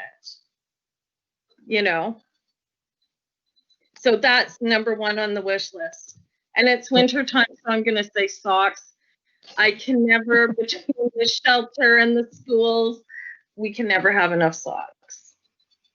Thank you so much. Okay, thank you very much, Ms. Metzger. Kim, thank you very much for your time with us today. And we wish you and yours, of course, great health. And thank you so much for all that you're doing. Thanks a lot. Oh, and I just want to say the Soup Pet Food Bank, which is a new addition along with Doctors in the World, has just totally changed our life. So I want to say a shout out to them. We live in the best community. Indeed, we do. Thank you very much. Take good care Thanks, guys. and be well. Thanks. Thank you. Bye-bye. Okay, Council, that concludes our 2 delegations. I'm now going to turn to item 10, report of the Chief Administrative Officer, please.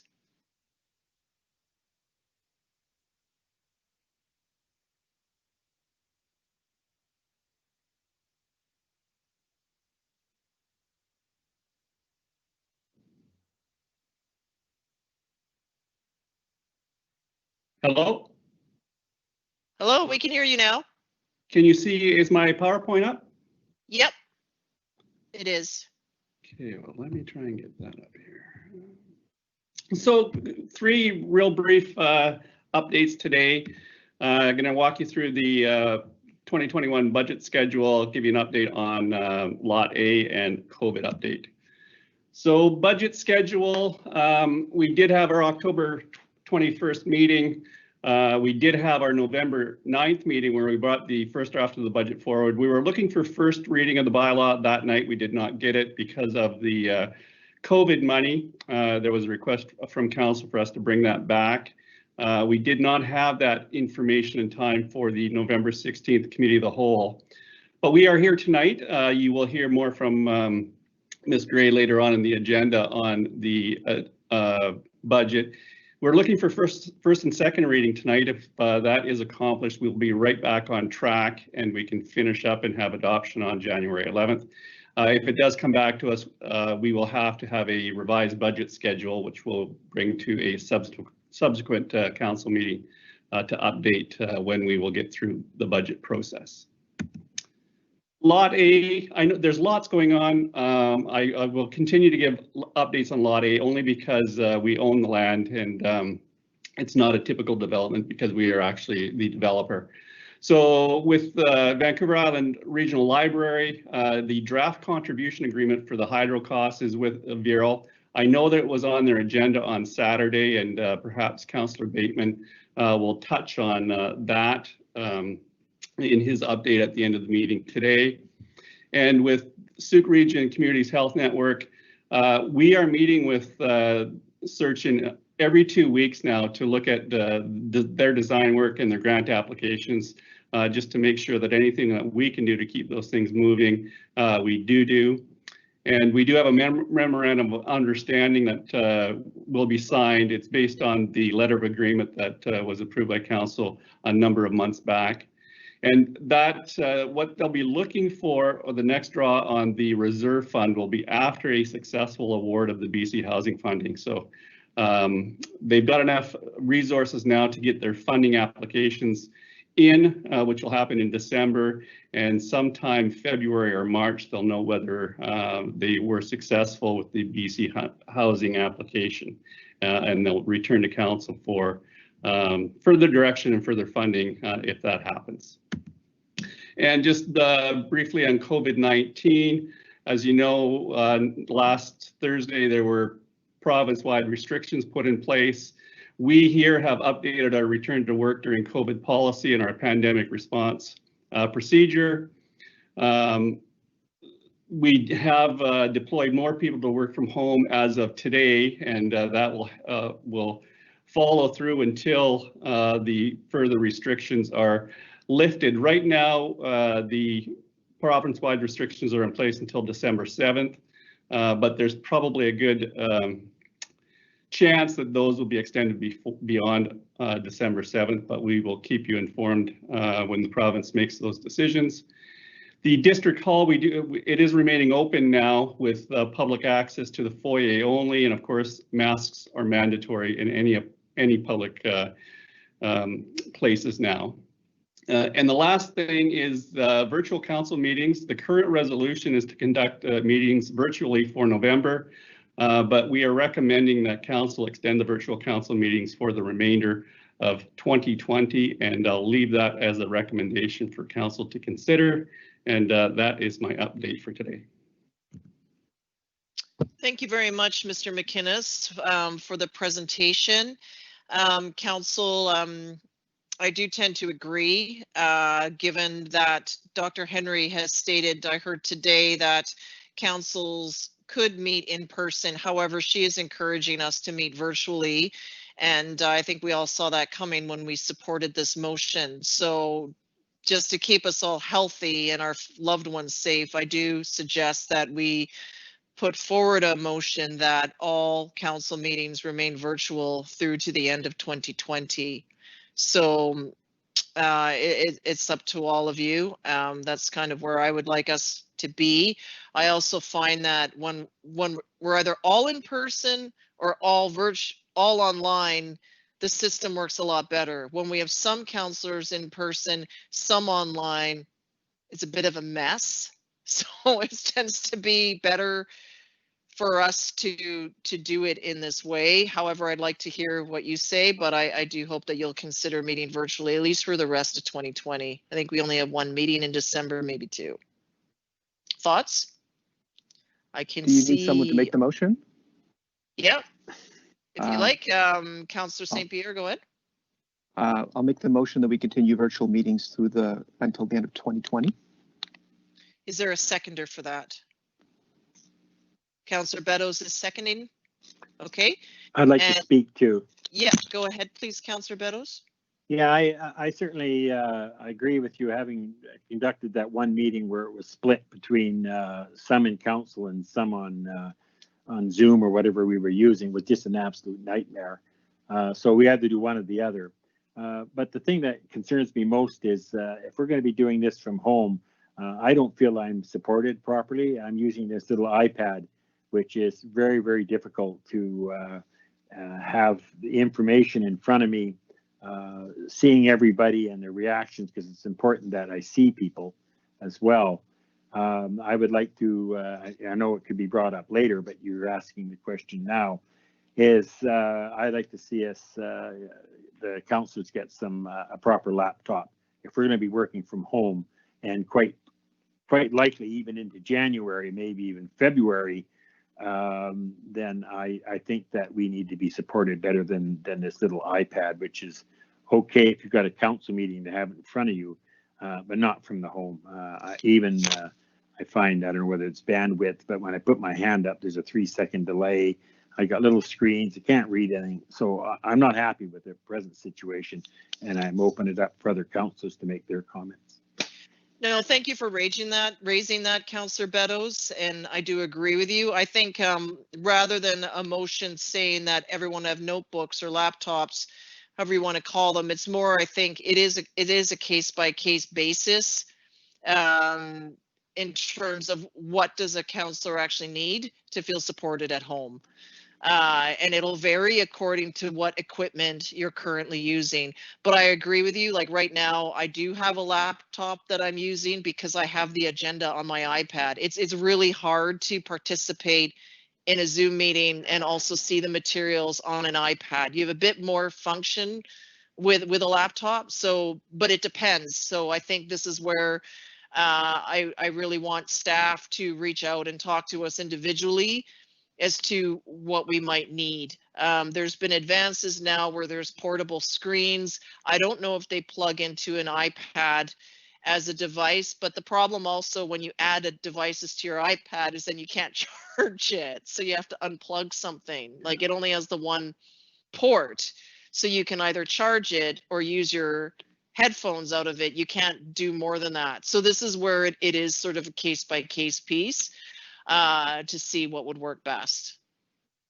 Yeah, but the motion that we have though is about the virtual meetings, but I think, you know, I do agree that in order to have you be able to participate properly, this is in order. So go ahead, Councillor Beddoes. No, I actually have a screen and that adapter that I plug in, so I have a larger screen to look at. But it's only for visual things. What I see on the iPad is exactly what I see in the big screen, which is ideal for reading things that somebody might put up. But I'm like you. I like to have my iPad with the agenda, and then the bigger screen, a separate unit that I can see everybody and see the presentations and things like that. And even to go in and draw up an attachment, for instance. It is very cumbersome, and I'd like to have an extra device to do that. So I really feel that I need, I mean, I can just lend it to me. I don't want it to keep, but I'd like something better than this iPad. And Yeah. Normally I would have my computer upstairs. I have a very nice laptop we use as our main computer, but my wife's on a Zoom meeting tonight. So, that sort of rules that out. Well, and that is what's going to happen. I think even counselors that sit on external boards or other appointments, you are going to run into that. So yeah, the iPad is great for some things. It's very limiting when it comes to multitasking or trying to do other things virtually, for sure. So, okay. So a bit of a speaking order. I'll go to Councillor Bateman, then La Jeunesse, then St. Pierre. Yeah, thank you.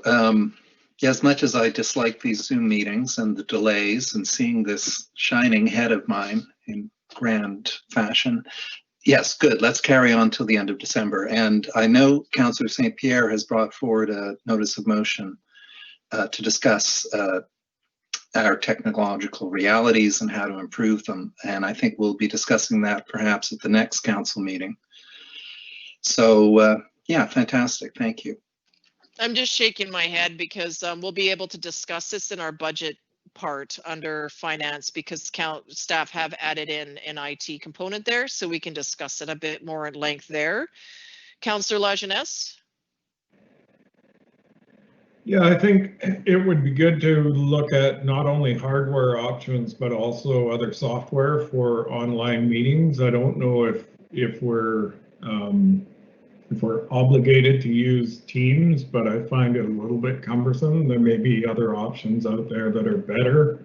And if we find something that works better under Mac or under PC, we need to take that into consideration as well. I think most staff are using PCs. I prefer PCs myself. And so if we can find a good hardware and software combination that works, that the public is obviously able to participate as well, I think we need to look at other options and see what's out there that works for everyone. Okay, so we'll get into that when we talk about technology, but at this point it is about meeting virtually till the end of the month. Councillor St. Pierre, then McMath. Councillor St. Pierre, you made the motion, so you're good. Yep. Anything further? Councillor McMath? I think something that I was going to bring up later, but is just not been acknowledged, is there's this massive lack or gap or loss of comprehension and communication when everything's done online. And you can feel like, besides like the awkwardness, the tech, the delays, those things, like there's a big comprehension level that gets lost. And so later on in the agenda, when I see items where it's like first, second, third reading, and there's a massive delay on information and communication, and then not to mention just the presentations alone, they're not as digestible. I don't understand why we're pushing those pieces forward so quickly when there's clearly a lag, but then also it's very easy to manage a safe COVID conscientious meeting in-house. Like there's lots of options there. So I'm not in favor of extending the online meetings until the end of the year. Like I think us meeting together in person and socially distancing and like the new orders that have come through, we can do assessments before, we can do the tracking, the log, all that stuff that's really, really minor. And I think there's a massive value to us meeting in person versus online. Okay. That's fair. So anything else on the motion? We have a motion that's been moved and seconded to extend our meetings to be virtual for the rest of 2020. Okay, so I'll call the question then. All those in favor of the motion? I can see you, so please raise your hands. Anyone opposed? Councillor McMath is opposed, so the motion carries. I too am in favor. Okay, so moving on to item 11, which is our public question and comment period. I believe we have one item of written correspondence in the new business, but I'll ask our corporate officer to confirm, please.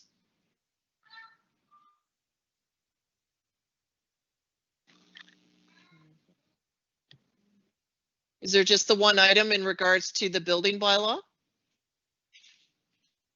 Yes, that's correct, but I'm thinking we also have the gentleman on the call as well for, Otter Point Road. I'm just wondering if he wanted to speak to it, this might be an opportunity, or if he prefers to wait to answer questions as a representative of the applicant. Okay, is that Mr. Buchanan that is on the line for that item as the applicant? It may be better just to have him available at that time in case questions have council that staff are unable to answer. That would be my preference to do that. So in this point, we do have the item received, item 4.4 for Mr. Topelko. Our practice has been to read out the first 2 minutes of this. So I'm going to ask a member of council to be available as Councillor St. Pierre. Are you trying to interrupt me with this? Yes, I'm having a hard time. Sorry about that. Couldn't find my hand. I did receive correspondence from Mr. Topelko summarizing his points to around 2 minutes. And I don't know if the rest of council has received this or not. But we received it late in the day, so it would have been after the cutoff for it to hit the public agenda. However, given that it is the summary of 2 minutes, how about you read it out and I will time you for 2 minutes. Thank you. I just need to go find it. I'll be right there with that.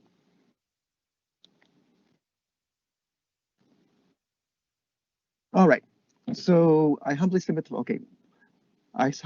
following as my 2-minute compliant version of the comment on the new building bylaw. Why are we not looking at the overall energy consumption of residences rather than looking at the efficiency?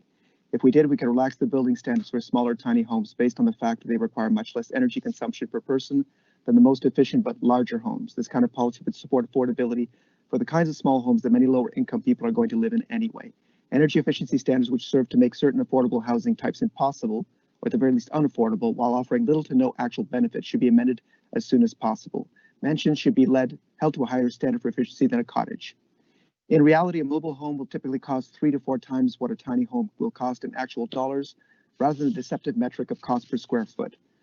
The reason I continue to needle on this issue of tiny homes is they're absolutely essential for the viability of small local farms. ALR regulations currently require that additional housing not use a permanent foundation, which makes this housing type the only viable solution. Small farms require a lot of hands to do the work, and so many small farms are currently using RV-type vehicles and or tiny homes. I would like to see a path opened up for compliance for small farms to affordable housing to support the important work they do. The irony is the recent district housing report concluded that modular homes were by far the best solution we have for affordable housing. However, that is only because we have made smaller tiny homes illegal under many bylaws. If we were to be progressive by amending restrictive bylaws to allow such housing types, the truth will become clear, which is that tiny homes are simply another, more affordable type of modular housing. That said, it may only be appropriate for small farms, which is something that can be dealt with in zoning bylaws. However, it also needs to be supported by this new building bylaw. And that's it. Okay. That was from Mr. Kyle Topelko. Thank you, and that was under 2 minutes. So that is, that's great. Thank you very much. And I'll just ask our corporate officer to confirm there's no other correspondence written on the phone or otherwise, aside from our representative for the applicant of another item on the agenda. That's correct, Your Worship. Okay, thank you very much for confirming that. So that moves us to item 12, which is our consent agenda. And on here is 12.1, recommendations from the Committee of the Whole meeting, as well as correspondence from October 28th to November 17th. So if we pass this, it would move those both together. Councillor Bateman? Yeah, I'd like to remove the fire services protection bylaw for the burning season for further Okay. discussion. Okay, so that's removed. So in this case, it would be then that what would remain then would be the evacuation route planning project documents for information and correspondence from October 28th. And the correspondence. So everything, yes, so correspondence and the evacuation route planning would remain on the consent agenda unless someone's wanting to pull either.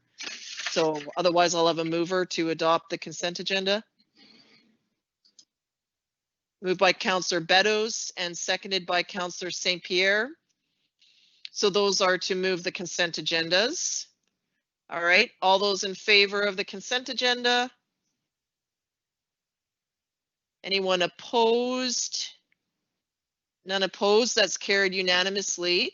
So this leaves the amendments to the Fire Protection Services bylaw. There's 2 bullets there, sort of on their own. They're not numbered. Well, I guess there's 3. There's the 3 bullets as part of 12.1. So Councillor Bateman, you removed them, so I'll pass this over to you to speak to. Okay, so I don't have any problems per se with this. I just want to continue this discussion a little bit because we were missing what I feel is a key bit of information, which is the average annual days when the BC Venting Index registers good, either in the morning or afternoon, and that would permit open air fires, backyard burns. And we did ask at the Committee of the Whole meeting for a request for stats regarding average number of days. Oh, I see it says that burning is permitted each year. I think what I requested was the average number of days, as I just said, when the venting index is good or fair. Now, I did do a little bit of calculations last week on my own, looking at the historical record of the venting index over the last year, and discovered that if the season had been from November 1st to April 30th, and I'm sharing this not to make a point where I want to overturn our Committee of the Whole decision, but just to get it on the record that again, if the season had been from November 1st, 2019 to April 30th, which are the recommended new months for the bylaw, we had a total of 48 days in which people could have a backyard burn, according to the venting index. Now, as Councillor Lajeunesse followed up, he noted that of those 48 days, there would be a relatively limited number of them on weekends. Just using this as a calculation. So I've just brought all that out for further cogitation. It would be good to see some longer term. I know climate change is screwing with predictable patterns, but I would be interested in, again, those statistics. Okay. Thank you, Councillor Bateman. Councillor Beddoes. Yeah, I just thank you, Councillor Bateman, for that information. Actually, when I saw you send that information out, it was very, very interesting. I guess to me, I'm having a little problem with the venting index. Where is that taken? I had somebody from Souk call me and said that the venting index is Nanaimo and Vancouver. And it's nothing local. I don't know, maybe somebody can answer that question. Can staff answer that question? Because I can tell you that around where I am, the venting index would be vastly different than even Langford. So I see the chief has lights popped on here, so maybe he can answer that one for me. Where is the venting index taken? Yeah, through your worship to Councillor Beddoes. recalling the lengthy report that we did earlier this year, we had noted that we don't have close local readings. And I'm trying to remember off the top of my head without deep diving into that report, but I think one of the closest stations is in the Colwood area. So we don't get good kind of accurate kind of measures for Sooke. And you may recall in that report, there was, discussions in there about future recommendations about having a local measuring station in Sooke somehow. Yeah, thank you for that, because I wasn't sure whether it was in Colwood. I thought it was Nanaimo, but I just wonder when we have somebody, for instance, burning on a sort of a bad venting day, how do we enforce that as a bylaw? If we go give somebody a ticket for burn, I know you go and try and educate first, and we're using something that's not applicable to Sooke. I wonder how enforceable that is in a court setting. Just throwing that out there. Yeah, if I can respond through the chair to Councillor Beddoes. When my experience with the enforcement and seeing our bylaw officers in action is quite often the end result is having the resident extinguish the fire on their own with supervision happening, making sure that it's out. And our indication typically is when we're there dealing with the incident, there's been enough smoke to kind of see that there is an issue. And quite often it's associated with other items like burning of prohibited material. Okay. So you have a little bit of discretion there if you go to if you read not a great venting index and you're aware of the weather and what they're burning, you have a little bit of discretion. You are the fire chief. You should know what is good, what isn't. So I'm okay with that at the moment, but I just want to make that clear that we do not have a venting index for Sooke. Thank you for your input, Chief. Okay. I'm just going to raise something here, and it's just something to think about. Firstly, I want to acknowledge the chief for all the work that you're doing on this, because it's something that has been sort of under the surface for a long time. And the department has done an excellent job in terms of responding to council concerns, but also resident concerns, education awareness, and all of that. And I think good health is a priority for all of us. My challenge, though, with moving ahead, and Councillor McMath sort of raised this, we're in a state of emergency, so we have ministerial orders in place so that council can do the business that it needs to do. So we get that. At the same time, though, I wonder, and this is something for all of council to think about, is this the time to be making changes to existing policy? So yes, we have a budget with a timeline and necessary infrastructure that our town has been waiting for a long time. So when there's legislative timelines that we have to meet, part of it is why we're meeting in this way, so we can get that job done. There's also development and the like that we need to move forward, external appointment. Like a lot of this is, like, for example, on tonight's agenda is all stuff that we need to move. And I just wonder, because we can't have the public in, because our ability to connect with them is challenged, try to meet outside in the parking lot to explain things where you're kind of yelling at each other with masks on. Like, it's just hard right now to get work done. It's not impossible, but it's more challenging. And then, as Councillor Bateman said earlier, the development permit, the council hall will be stacked. Well, and it can't be, because we can't safely accommodate everyone. And so while we have some people that may want to come in, there's others that are definitely not going to. So it's not an equal scenario. So is this the time to make changes to a bylaw that which, while it might be dated and not reflective of where we want to be, it's what everybody knows. So is this the time to change it when we can't get those good interactions in place?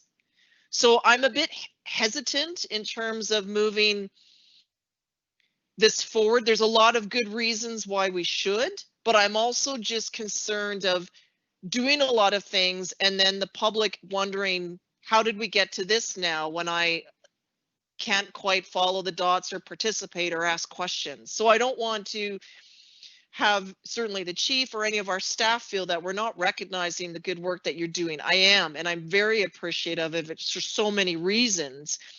It's just I'm challenged to, and I've always found it awkward doing council business without the public present. And now I'm in my house doing it because of a need to from a public health perspective. So that's just where I'm at, but I want to hear what, I mean, some may say this is long overdue, you should have done it 10 years ago. It's just not everything's perfect, but it's what we know, even if it's not the best. So I'll leave it at that. I think I've made my point, but I'd like to hear how others feel about that. Councillor St. Pierre? I'm thinking that at this point in time, the work's already been done. That's one thing. But also, I suspect that this is not a hard beat stick that we're looking at. Basically, I think what it does is allows tools to the chief and to our bylaw enforcement, so that if we have a really bad burn happening, they can actually say, "Can you please put it out?" And I think that right now, with people, stuck at home even more so than previously, and potentially, at risk of inhaling smoke and so on and so forth, it's also a health concern. I don't know that I feel incredibly strongly one way or another, but I do think that given that we have it in front of us and that it could actually improve living conditions, and that I don't think it's actually meant to be a draconian, let's go out there and hunt down all, as if we had the resources to do that anyway.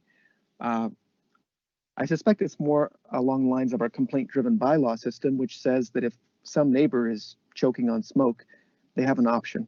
And I don't necessarily think that's a bad thing.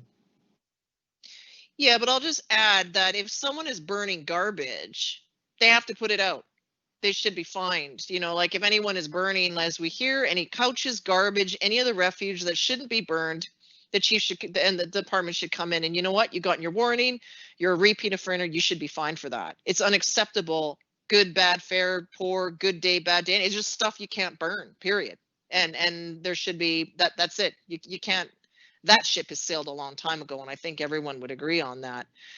But anyway, I do have a speaking order. So I see Councillor Lajeunesse, then Councillor McMath, please.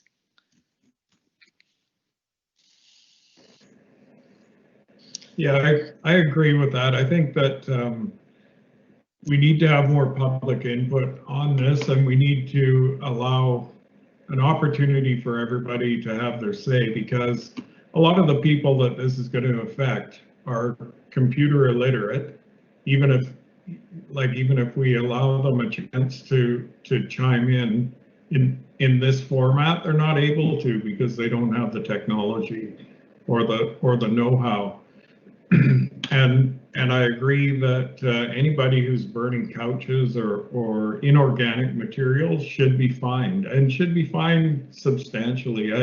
I absolutely disagree with burning any inorganic materials, and I don't think we should penalize everyone for a few people who are violating the rules. And I think yeah, we need to allow people to deal with their yard waste. We don't have any other way of doing it, and I think it's important that we don't under the current circumstances, I don't think we should make any sweeping changes. I just think it's not the right time. And I do appreciate the work that the chief has done on this, but I just don't feel it's the right time now to make any sweeping changes, especially when the venting index doesn't even reflect our local weather systems. Okay, Councillor McMath and then Beddoes. Yeah, I just think it's this among quite a few bylaws that are coming up here and then coming forward towards the rest of 2020 that are coming up. I don't see the reason to push these through. There's no rush, and we're gonna piss off an entire community if we push these things through without really comprehending like the consequences. And then I fully appreciate and recognize staff for trying to reach out and connect and engage with the community, but I think we're still completely dropping the ball. So if we get, you know, there's a checklist of, yeah, we put an ad in a newspaper, we put a survey online, we sent out a random selection of surveys to people via mail. Like, we're not doing our community any justice, and that's not genuine, authentic. That's not the best that we can do. So if we kind of do this limp effort in communication with our community, where it was hard enough before and it's even more difficult now, it's going to be so detrimental, and by the time we get there, it's going to be too late. This is not the most pressing priority for this community. There's quite a few things on the list coming up that are not the most pressing items for the community, like the economic crisis. That is the #1 issue here. This can wait, and like the mayor touched on, like, people, they know the rules. Burning garbage, that's still not legal. That doesn't change the enforcement side of things. It's just, we have to start, when we start discussing, like, you want to spend money on a laptop to have a better connection, you want to do these things. One of the things we still haven't talked about is, why aren't we using some of council's contingency towards like a more elaborate communication plan? Because we're barely reaching the community at the best of times, and that's the most important issue. So like I said, there's more bylaws coming up here and motions where it's like, I have no idea why we're here at first, second, and third reading. Like, it's just, why are we rushing this stuff? And it's totally going to bite not just us, but like the community if we don't do it properly. So that's where I'm at. Councillor Beddoes. Yeah, I appreciate all that, and I agree. But I think I'd like to deal with this one item, and basically the council directs staff to amend fire protection service bylaw. Backyard burning should be permitted on statutory holidays. That's not a huge change, and I understand when I read it earlier on that really all we're doing is shortening the season. We're moving October from the burn cycle. And I've always had a problem with burning in October because, quite frankly, October can be very dry. And so it's been moved to November. So all we've done here is shorten the season by 1 month, a month which I would be happy not to see burning in, and allowing it on statutory holidays where people that are home can get some of that yard work done. So I don't see this as a big, I understand about the big changes, and I agree. I mean, some of these other ones that we're coming up with, the public could just be incensed when they see all this stuff. But this one isn't it. This one is a fairly reasonable request, and I really don't have a big problem with it. Okay, no, that's good feedback. Councillor Bateman, please. All right, so of course, this has been a process that we initiated through a notice of motion at least, I don't know how long back, at least a year. And the chief has brought us a remarkably thorough report that shows that Sooke does get off pretty lightly in terms of its burning bylaws. A lot of, North Saanich just this last week, I think, attempted to push through a new burning bylaw. They allow first and third consecutive Thursday, Friday, and Saturdays of the month between November and April. And that's all they allow. Yeah, I think given all the work that has been done, we've just begun the November to April season. It's a good 6 months. Perhaps in the spring we can revisit this. I think with the stat holidays, we stated we would allow those to continue. Anyway, if we're going to shelve this thing or defer it for till the end of this particular burning season, I think that's absolutely doable. And then bring it back. The chief can put it away, can gather some dust or smoke particulate, and we'll look at it again in the spring. And our communications, by the way, it is vastly improved, and I think we're doing it. We have started. It's begun. Our Ms. Moog synthesizer is sending out a lot of great materials. Anyway. Okay, Councillor St. Pierre. I would just like to, I agree with Councillor Beddoes and Councillor Bateman, and I would like to point out that at least for the tree bylaw, we had many responses, and the community basically communicated and got in touch with us. Okay, And let's not refer to the tree bylaw because it's not on the agenda. So we need to focus. No, we're dealing with fire protection. I understand, but what I'm saying is that if this was a matter that was actually of real importance in terms of people are really concerned about this, I think that we would be hearing from it. But that's not the case. I think this is actually, as Councillor Beddoes has pointed out, a fairly benign and fairly small change. I don't see the problem. Okay, Councillor McMath. The most engagement we've ever got has only been 0.02% of the community. If you asked any member of the community, hey, what do you think about these changes? They would have no idea.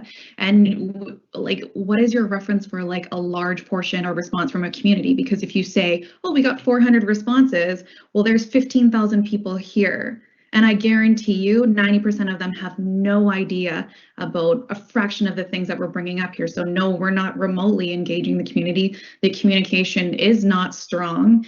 And we have to really look at how we're tackling that. And as far as compliance goes, if you bring this forward, whose responsibility does it fall on for education? Is it our responsibility? Is it the fire department's responsibility? Because comments like an article in the newspaper, an online website update, and a pamphlet in the District of Sauk lobby, like that is not hard, strong, open communication that reaches the community. So yeah, okay, it's just a month. It's these little tiny things, but no one is going to have a clue what they're talking about until the fire department shows up at their house and wants to issue a fine for not complying. Like we're not setting ourselves up for success here. And you're not setting the community or the District of Sauk relations up for success if that's the way we're going to execute these bylaws so quickly in a time where it is not the most pressing thing right now. Okay, Councillor St. Pierre. Well, you've spoken twice, but I'll let you speak just quickly. This is simply a quick response. If we actually followed that particular logic, then we should simply not be doing anything at all, because our communication is actually improving over previous times. We're actually doing better in many ways, even with COVID, which is incredible. We haven't been able to get as many people in chambers, but we're still managed to reach out virtually. We're getting letters. We're doing a lot of good work in that direction. And we can't actually stop all operations of the district because it's not quite as good as it could be. Okay, I would like to, our chief has his hand up. Thank you. Sorry, I thought that was Councillor Bateman's hand and he had spoken, sorry. No problem, Your Worship, and to all council, just kind of revisiting what was presented in the committee of the whole. Really focused on these just being minor edits that were showing some balance. The public to ourselves as staff was really present on this one. We did deal with 200 inquiries, and that's more than normal. And it seems to be this is a priority item that's coming in as direct calls and inquiries and emails. Lots of concern about air quality being a priority during a pandemic, and having the ability to still allow burning when there is a known kind of poor venting index within a certain region. And it's quite evident when we do see smoke not clearing well, as I showed in that video. And we did showcase in this report as well that any significant major changes would be expected to be coming once there's a solid waste plan in place there. So I didn't get any people commenting after the committee of the whole as far as being on the pro burning side, and more praise that something is actually being done is with respect to council looking at health being a priority in the community right now as opposed to the right to burn. Okay, thank you for that, Chief. So what I propose we do here, and I'm going to ask our corporate officer just for clarity here. So there's different bullets here about where we amend the bylaw. There's sort of 4 different points here. So should these pass, like in terms of process, then does a new draft bylaw come to council at an upcoming meeting?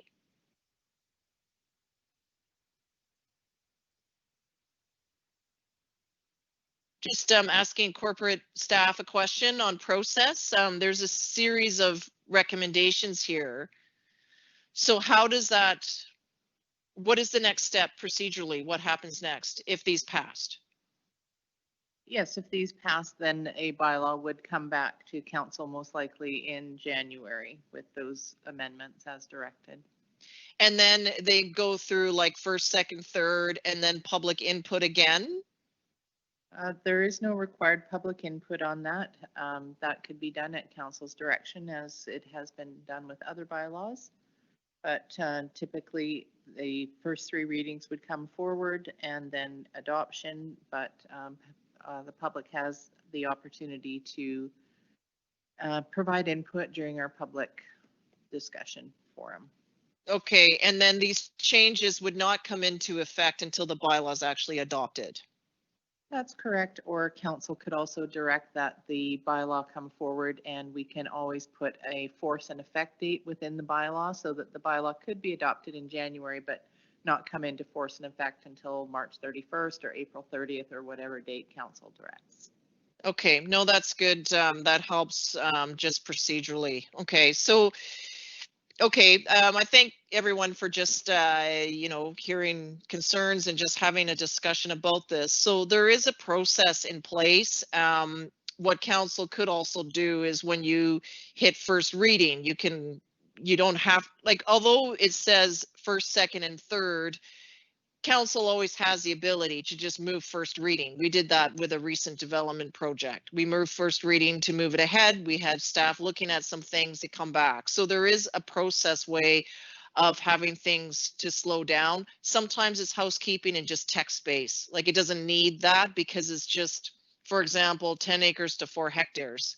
That's a fact. Like nobody, well, I suppose some might challenge that, but really it's not, right? So there's some things where you could move all the readings and adoption in one go because it's not material. So we do have some options here in terms of getting more engagement in from the public. So thank you for staff for that. So what I'm going to do here is just, we'll break it down into the point forms and see where we go. So the first one here is that council directs staff to amend the Fire Protection Services bylaw number 292/2007 to include option 1 of the staff report, which states 1, burning season November 1st to April 30th annually. So let's start with that one.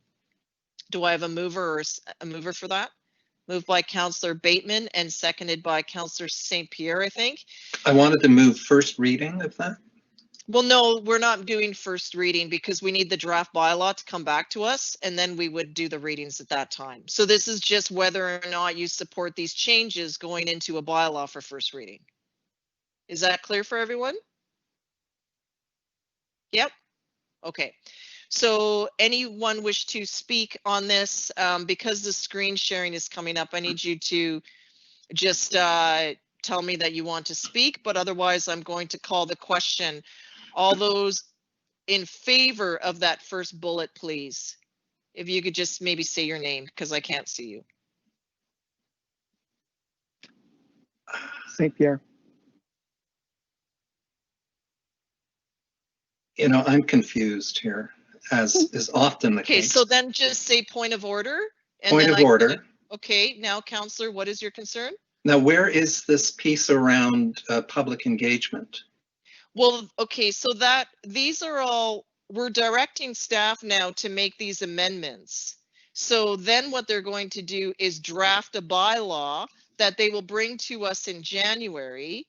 And then it would be, we would consider first reading of that bylaw or all the way up to adoption in January, or we could say, as corporate officer said, we could pass the bylaw, but say it doesn't come into effect till April or May or whatever, or we could do just first reading of the bylaw in January. But this is actually telling staff to take out and to actually start the process of amending a bylaw. And that's the best practice in something like this. Well, this is quite a bylaw for our staff. So yeah, that's why these items are broken down. And they're asking us now do you support this change?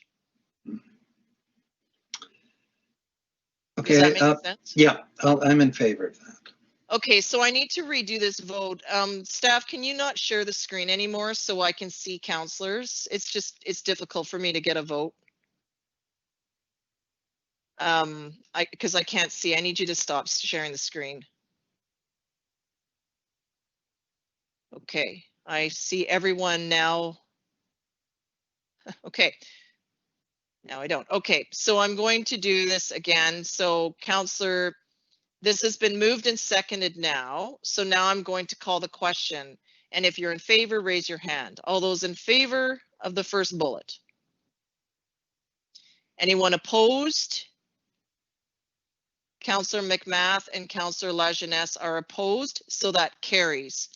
However, remember that they still have to bring the bylaw back, so there's going to be other opportunity to discuss it in January. It's not coming into effect right away.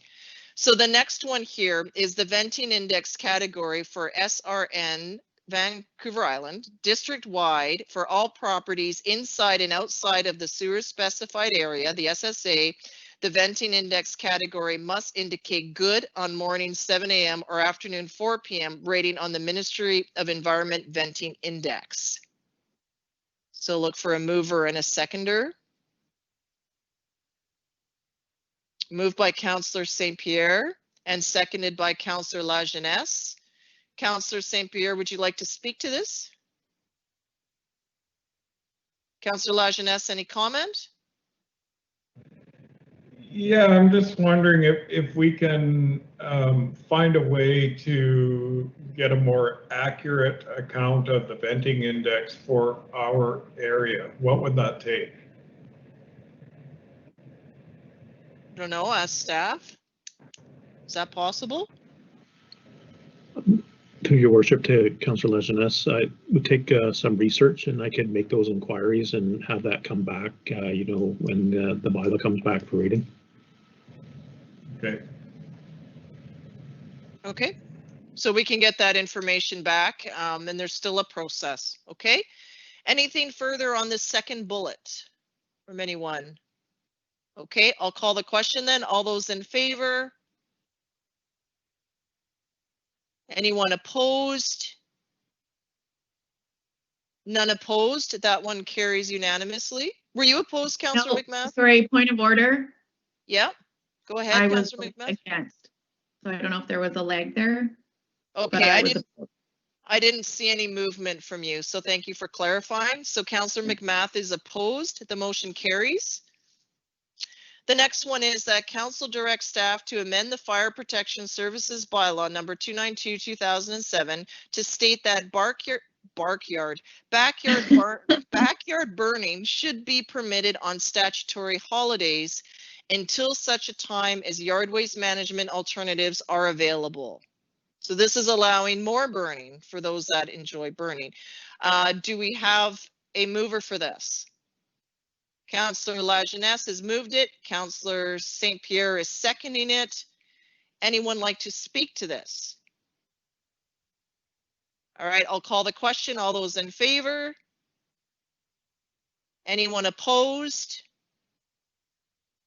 None opposed. That one carries unanimously. Now, this is the difficult one. That council directs staff to amend the Fire Protection Services Bylaw number 292/2007, section 35A to indicate that 10 acres converts to 4 hectares. So moved.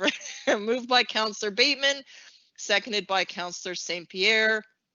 Anything further on the conversion?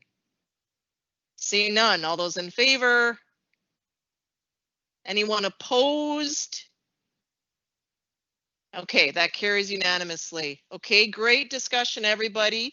Thank you, Chief. There is still a few questions. Mr. McInnes, I think I see your hand somewhere. There you are.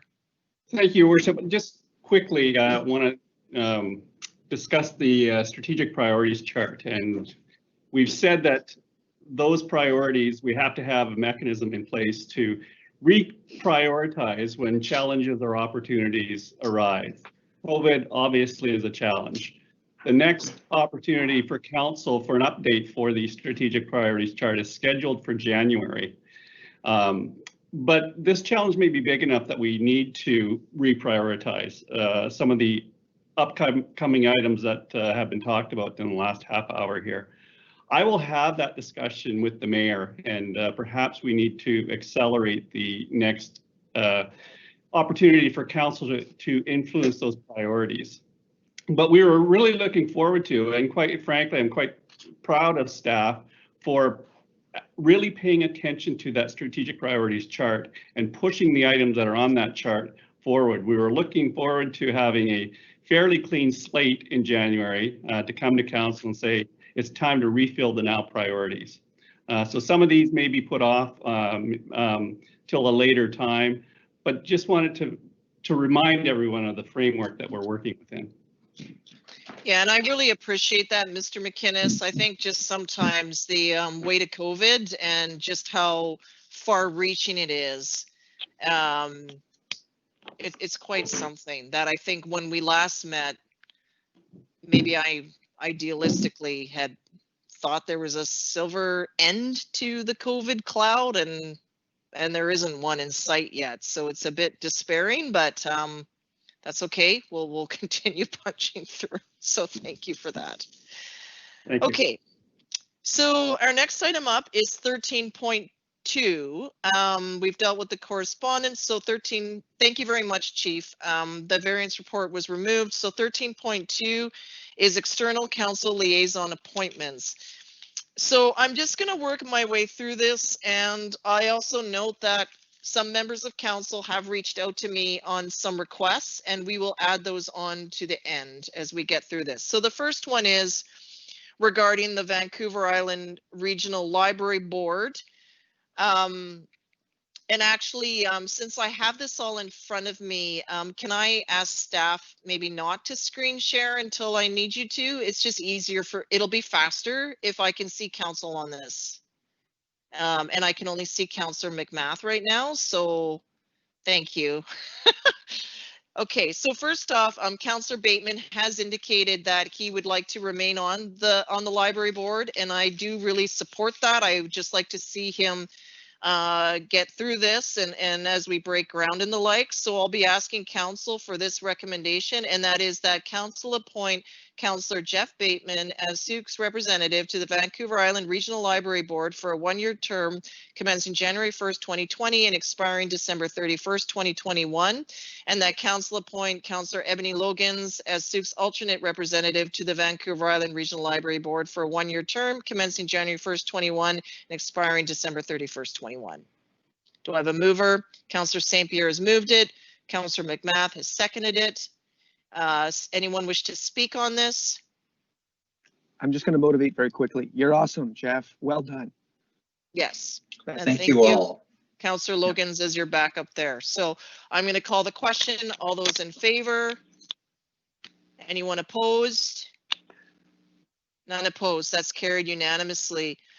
Next up is C Park. I feel Councillor Beddoes is solid there as chair, and I hope that he continues on, as well as Councillor Lajeunesse as his alternate. Councillor Bateman will remain as my alternate as the CRD designate. So in this point, it would be that council appoint Councillor Al Beddoes as Souk's rep to the Souk and Electoral Area Parks and Recreation Commission C Park for a one-year term commencing January 1st, 2021 and expiring December 31st, 2021, and that council appoint Councillor Dana Lajeunesse as Souk's alternate representative to C Park for a one-year term commencing January 1st, 2021 and expiring December 31st, 2021. Do I have a mover and a seconder? Moved by Councillor Bateman, seconded by Councillor McMath. Comments or questions? It's the dream team. Yes. There we go. Seeing none, get that Thank you, lacrosse Jeff. box built. Anyway, all those in favor? Anyone opposed? Bit of a delay, but I think that was unanimously carried. Thank you.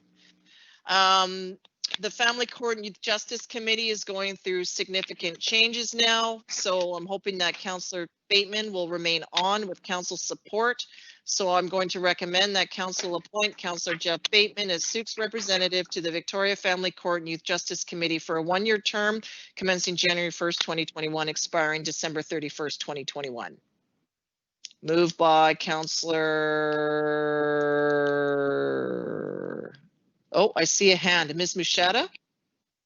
Sorry, you can finish the motion, but we just missed the TMEX Treaty Committee. Oh, I'll come back to that. Okay, so moved by Councillor, okay, we were interrupted there, McMath, and seconded by Councillor Beddoes. All those in favor? Anyone opposed? None opposed, that's carried unanimously.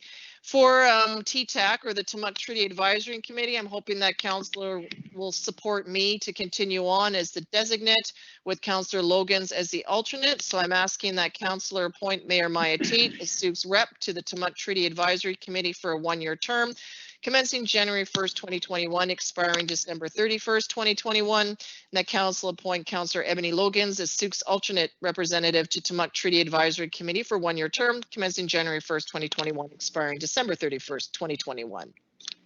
We have a mover, moved by Councillor Bateman and seconded by Councillor McMath. Questions or comments from anyone? Seeing none, all those in favor? Opposed? That's carried unanimously.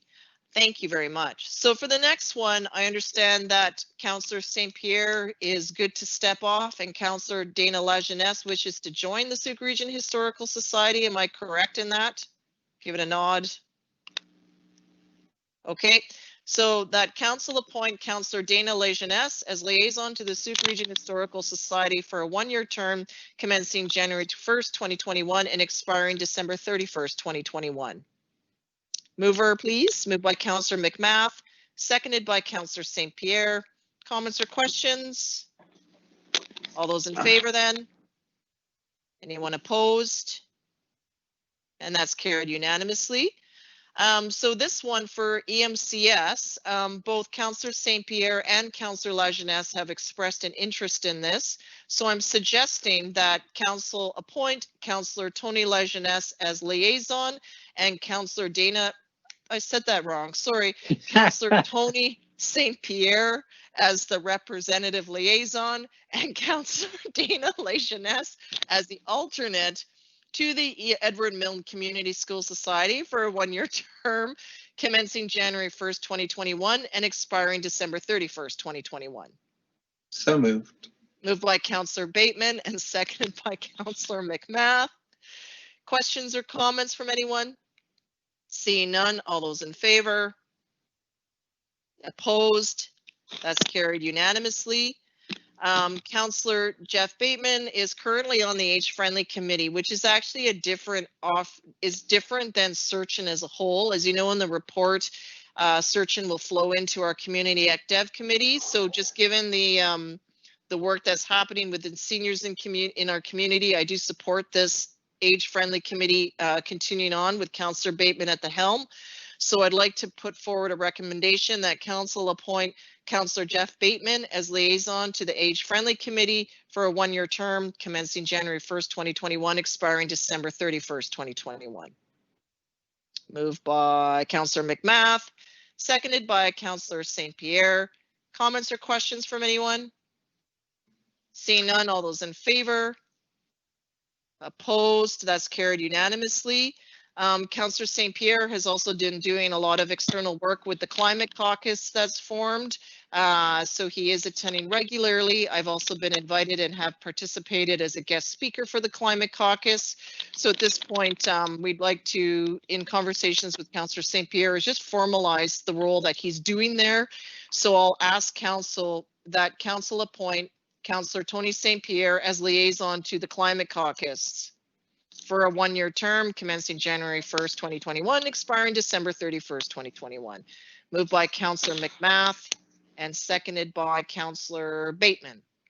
Comments or questions? Seeing none, all those in favor?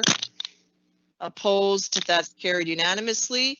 And Councillor Beddoes has reached out and would like to be appointed as a liaison to the Sioux Community Association. So I'll ask council to consider that as they're not part of the Community Active group going, and we do have some infrastructure work potentially impacting that area.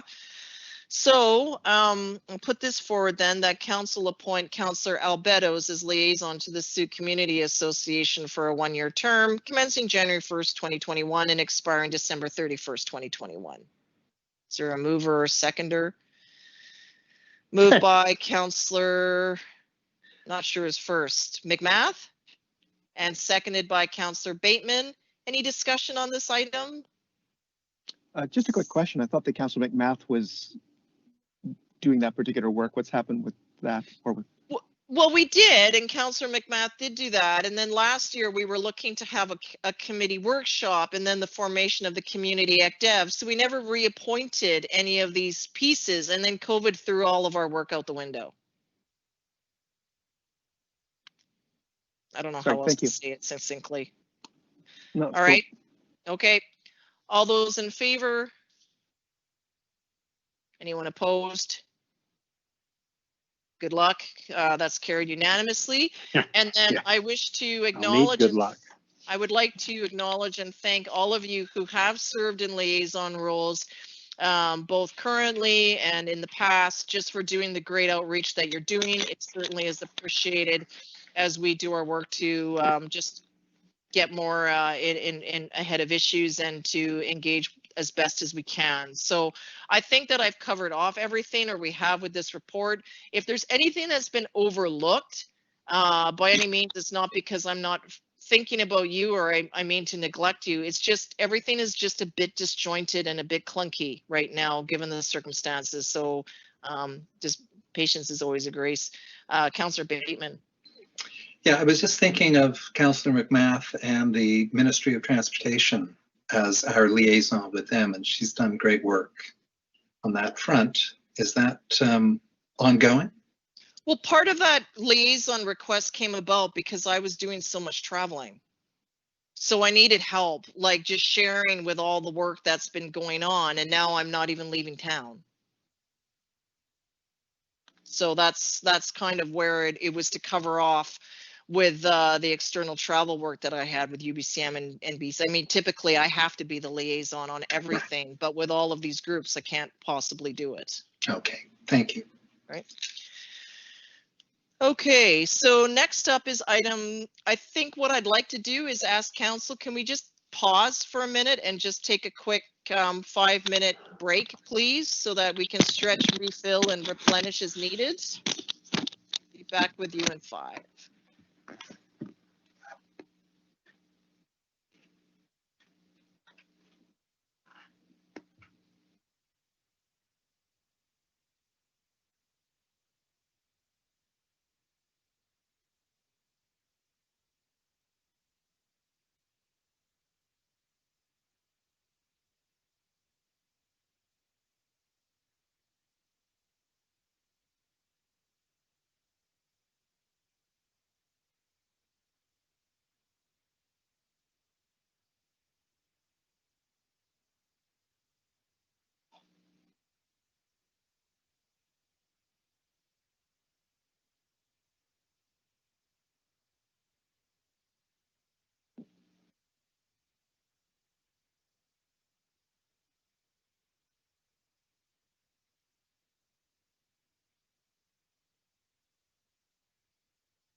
Hello, Ms. Mushata.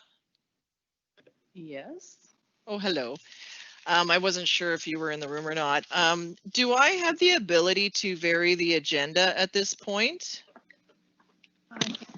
Ask council. I can ask council. Okay. What I'm thinking is, given that we do have a member of the public, the applicant for item 14.3 is, I'd like to move that up. Yep. Good. Okay. So maybe what we'll do is, do you have a way of, I guess you can send, I don't know if Mr. Buchanan can hear me, but Mr. Buchanan, I'd like to move you up on the agenda so that you don't need to wait around, given the hour. Are you there and can you hear me?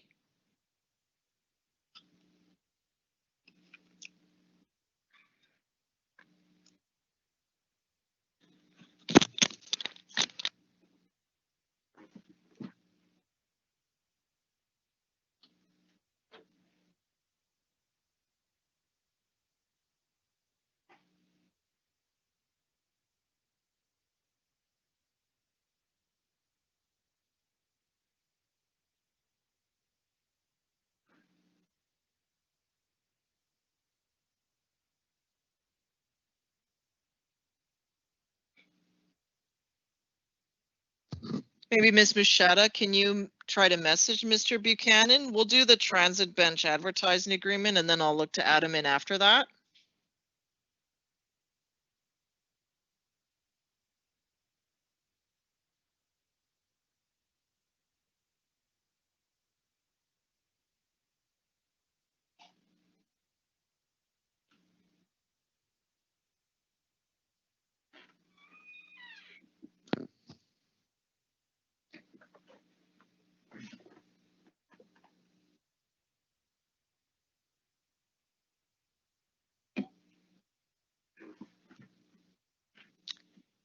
And then council, when you're back, please just turn on your video so I know you're good.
Sorry if I'm making odd expressions. There's a bit of chaos in my house at the moment.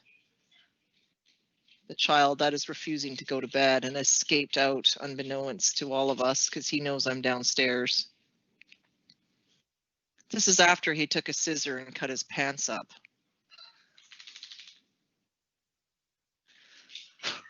So, trying to make poker faced in these challenging environments.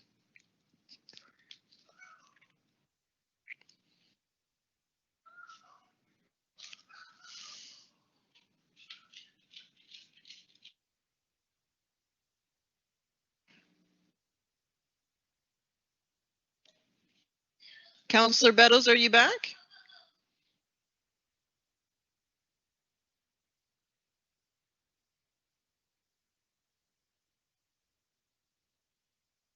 Mr. Buchanan, are you there?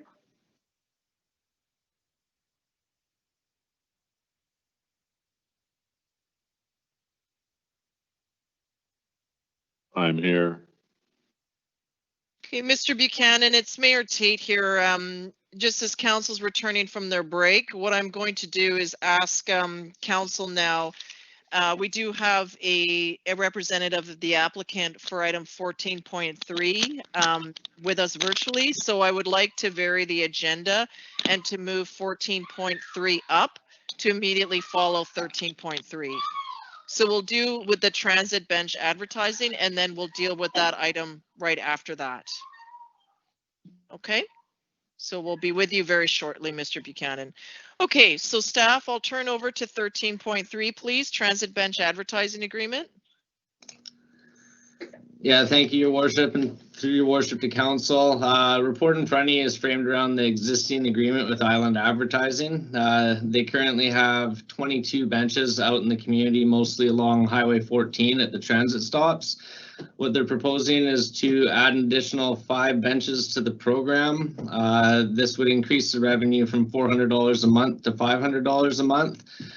Strategically, after sort of discussion with staff, allocated places would be along Otter Point Road as well as Grant Road West. So the following resolution is recommendation is in front of you guys for consideration to terminate the existing agreement with Island Advertising that expires in April 2023 and to enter into a new agreement for a 5-year term amended to include the additional 5 benches. Okay, any questions from members of council? Councillor St. Pierre? I was just curious if it were possible to actually extend the agreement by having bus shelters built with further advertising space, because we know that we need shelters as well. Do you know if there'd be any appetite from this group to do that kind of work, or whether or not the district would be in a position to maybe make that sort of thing happen, possibly by using the revenues from the benches to build the shelters? I don't know. If I may jump in for that, Mr. Carter, I mean, part of the bus shelters is a partnership between the municipality and transit. There's a certain amount that they fund throughout the entire region. We do our part, they do theirs. But the focus has also been about getting more artwork and beautification into the shelters as opposed to just advertising. So this is kind of a happy medium, providing more benches where they're needed. And then we'll continually work away with transit to get more shelters here and to get the artwork in there. The artwork also prevents graffiti. Advertising can encourage it.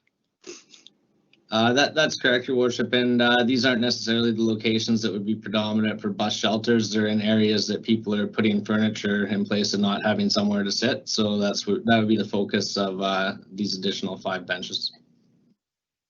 Councillor Lajeunesse? Yeah, I was just going to say, if we're going to look at doing shelters, I hope that we can have some say in the design, because the existing benches are not the most attractive things in the world, and I would hope that if we were going to build shelters that we could do better. The new transit shelters have a very particular design that's approved by transit to meet both the needs of the traveling public and safety for the bus driver. So there is a lot of thought that goes into that. Okay, so the recommendation here is that council terminate the existing agreement with Island Advertising that expires April 30th, 2023, and that council enter into a new agreement for a 5-year term amended to include 5 additional advertising branches in the increased revenue. Councillor Beddoes? So moved. And moved, thank you, and seconded by Councillor McMath, thank you. Any further questions or discussion? Nope. Report straight. Councillor Bateman? Yeah, I had a quick question to Mr. Carter through you, and we'll be receiving $500. And I'm just wondering what kind of money is collected by Island Advertising through its contracts. Did you have a sense of that? Through Your Worship, no, I do not have a sense of that. I could follow up with Ms. Hooper and have her make that inquiry, but they have not stated what their was. Okay. Okay, so I'll call the question on the motion. All those in favor? Anyone opposed? That's carried unanimously. Okay, here's where we vary the agenda. So I'm going to go to item 14.3, the zoning amendment bylaw 797 for 2804 Otter Point Road. We'll turn this to staff, please. Thank you. I'll just share my screen here. I'm just doing the audio and video tonight through my phone, and then just share the presentation. I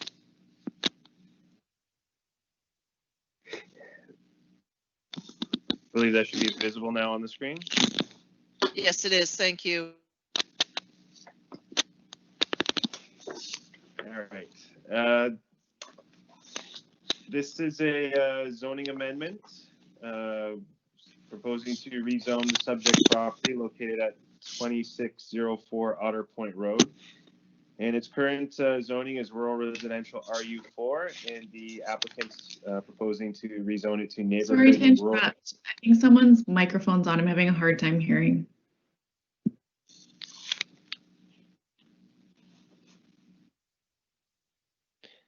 Okay. To rezone to neighborhood rural residential RU5 for the purposes of creating 3 new lots consisting of 2 new ones for fee simple and a balance as the remainder 3rd lot. The subject property is approximately 1.26 hectares in size, and it's located about 2 kilometers north of the town center area. Access to this subject property is currently via a road dedication off Otter Point Road, and the surrounding neighborhood is a mix of rural, residential, and agricultural properties. The property is designated community residential in the official community plan, and the area within shows for low to medium density residential growth. The proposed zoning amendment meets the objectives of the community residential land use designation from the official community plan, and the applicant has applied to rezone it to RU5, which the minimum lot size for subdivision is 2,500 square meters. The new lots proposed will provide low density infill while preserving the rural character of the surrounding neighborhood. On the next slide, we have the proposed site plan. If rezoning is successful, these 3 lots would be proposed to be created through a subdivision process. And section 4.7.3 of the official community plan requires that a minimum of 10% of the total area of any proposed subdivision for single family residential use be for affordable housing lots. Cash in lieu is not formally defined in our policies, but over the last year, for properties rezoning to RU5, applicants have volunteered to pay $3,000 per new lot being created. The applicants acknowledged the importance of affordable housing and has volunteered to contribute $6,000.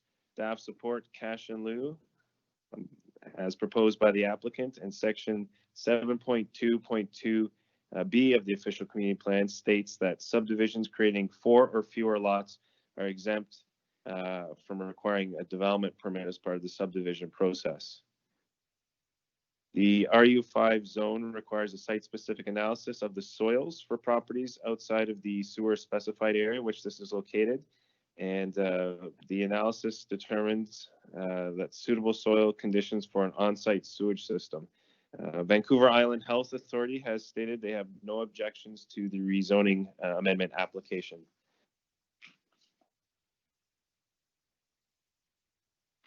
As part of the application that was submitted, a development justification rationale was provided showing the rezoning amendment request, stating that this rezoning will be beneficial to community by creating 2 new lots with no negative environmental impacts. The 2 additional lots are large in size, which will add to the diversity of the neighborhood and create a much needed housing opportunities within the area. Neighborhood. The rezoning amendment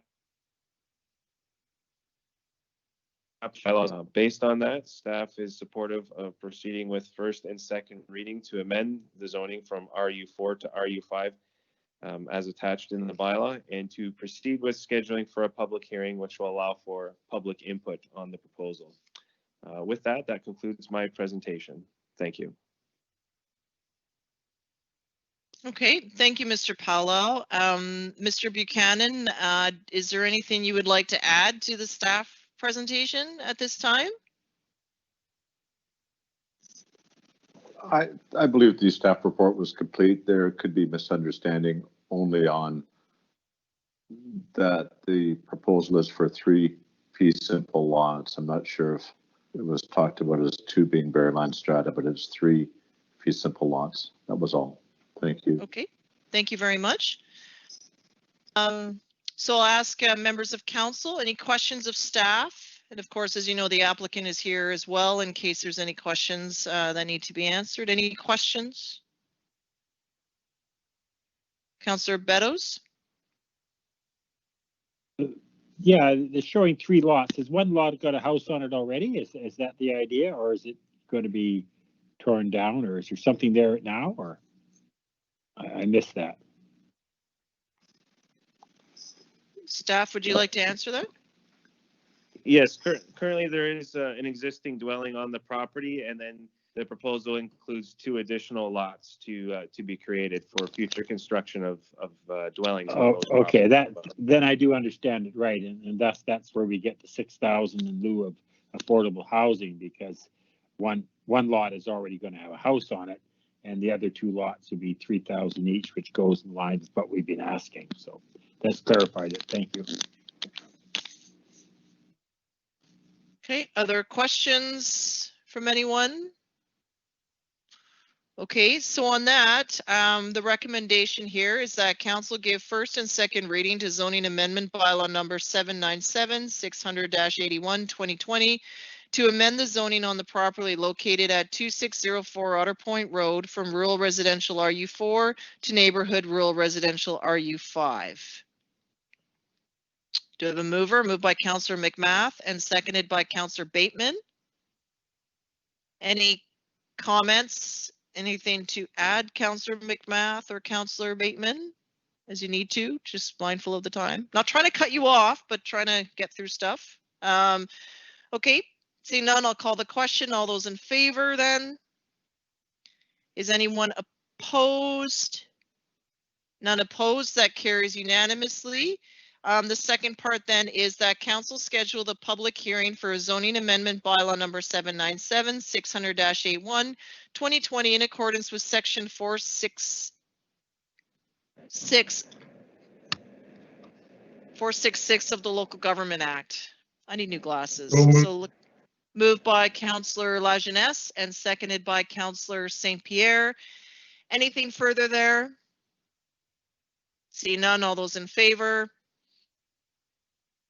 Opposed, and that's carried unanimously. Okay, thank you very much for being with us virtually, Mr. Buchanan. Have a good rest of the night, and we'll see you at the public hearing.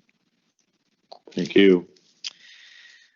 Okay, council, thank you for allowing for that change. So we'll go back to item in the agenda here, 13.4, Church Road Roundabout and Intersection Design. So turn that to staff, please. Thank you. Through your worship to council, the report being brought forward in front of you is with respect to the short-term TMP project for the Church Road corridor.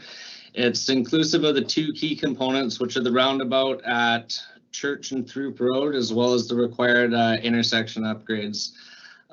Staff have been working with McElhaney to develop conceptual designs and taking it to preliminary design almost at 50%. For both these capital improvement projects that have to be done in unison, just because of the nature of the alignment that connects the 2 of them. Due to the familiarity with the projects, as well as the cost savings from all the preparatory work that's already been completed during the concept design phase, staff are recommending direct awarding the contract to McElhaney in the amount of $92,827 in alignment with 16.1 of council's purchasing policy. There's substantial cost savings based on this award, as well as time constraints. As this project is being brought forward for council consideration for construction in 2021, this will allow the final design to be completed by early March and hopefully be out and tendered by April, potentially for construction starting in June. So bringing forward the following recommendation for council's consideration. Thank you, Mr. Carter. And if I'm not mistaken, McElhaney was also our contractor for the work for Wadham's Way as I understand it. So they do have a lot of sort of ground truth knowledge of work in that area as outlined in your report. So I do support the direct award. Questions for staff? Okay, so the recommendation, or Councillor Beddoes? You have a question? Yeah, I just, I thought there was some money allocated for that group that wants to put that development on the Wadhams farm, some money towards that roundabout design. Did I read that right? Through your worship to Councillor Beddoes, that is correct. I believe the amount is $30,000 allocation from the developer towards this project. So that would be put towards the construction of the roundabout. So then we wouldn't need 92. Of course, we don't have that money yet. So how does that work with that money that you're asking right now? We would allocate the $30,000 towards the construction of the roundabout in 2021. The report in front of you is strictly for bringing it to final design. Yeah. Wow. I just that we're picking up the cost in that, and we got that huge development there. So I would certainly like to see more money put forward by the developer than us paying 92,000. But I don't know, might be a moot point. You answered my question. Thanks. Okay. So we have a recommendation here, and that council authorized staff to direct award a contract for tender-ready design for the Church Road roundabout and Church Road at Highway 14 intersection projects for $92,827 to McElhaney Limited. So moved. Mover by Councillor Bateman and seconded by Councillor St. Pierre. Anything further on the motion? Councillor Bateman? Yeah, I'm just following up on Councillor Beddoes' comments. I believe the property owner at Wadhams Farm is also dedicating a piece of land to that roundabout. Is that correct, Mr. Carter? Through your worship to Councillor Bateman, that is correct, yes. Okay, thank you. Good point. Do we have a value on that? A value on the land? Yeah. No. No. But it was the required dedication we needed to construct the roundabout, and sort of the segue into us working with McElhaney because they had already completed some of the preliminary concept work in order to get the required allocated dedication for the roundabout. Okay, thank you.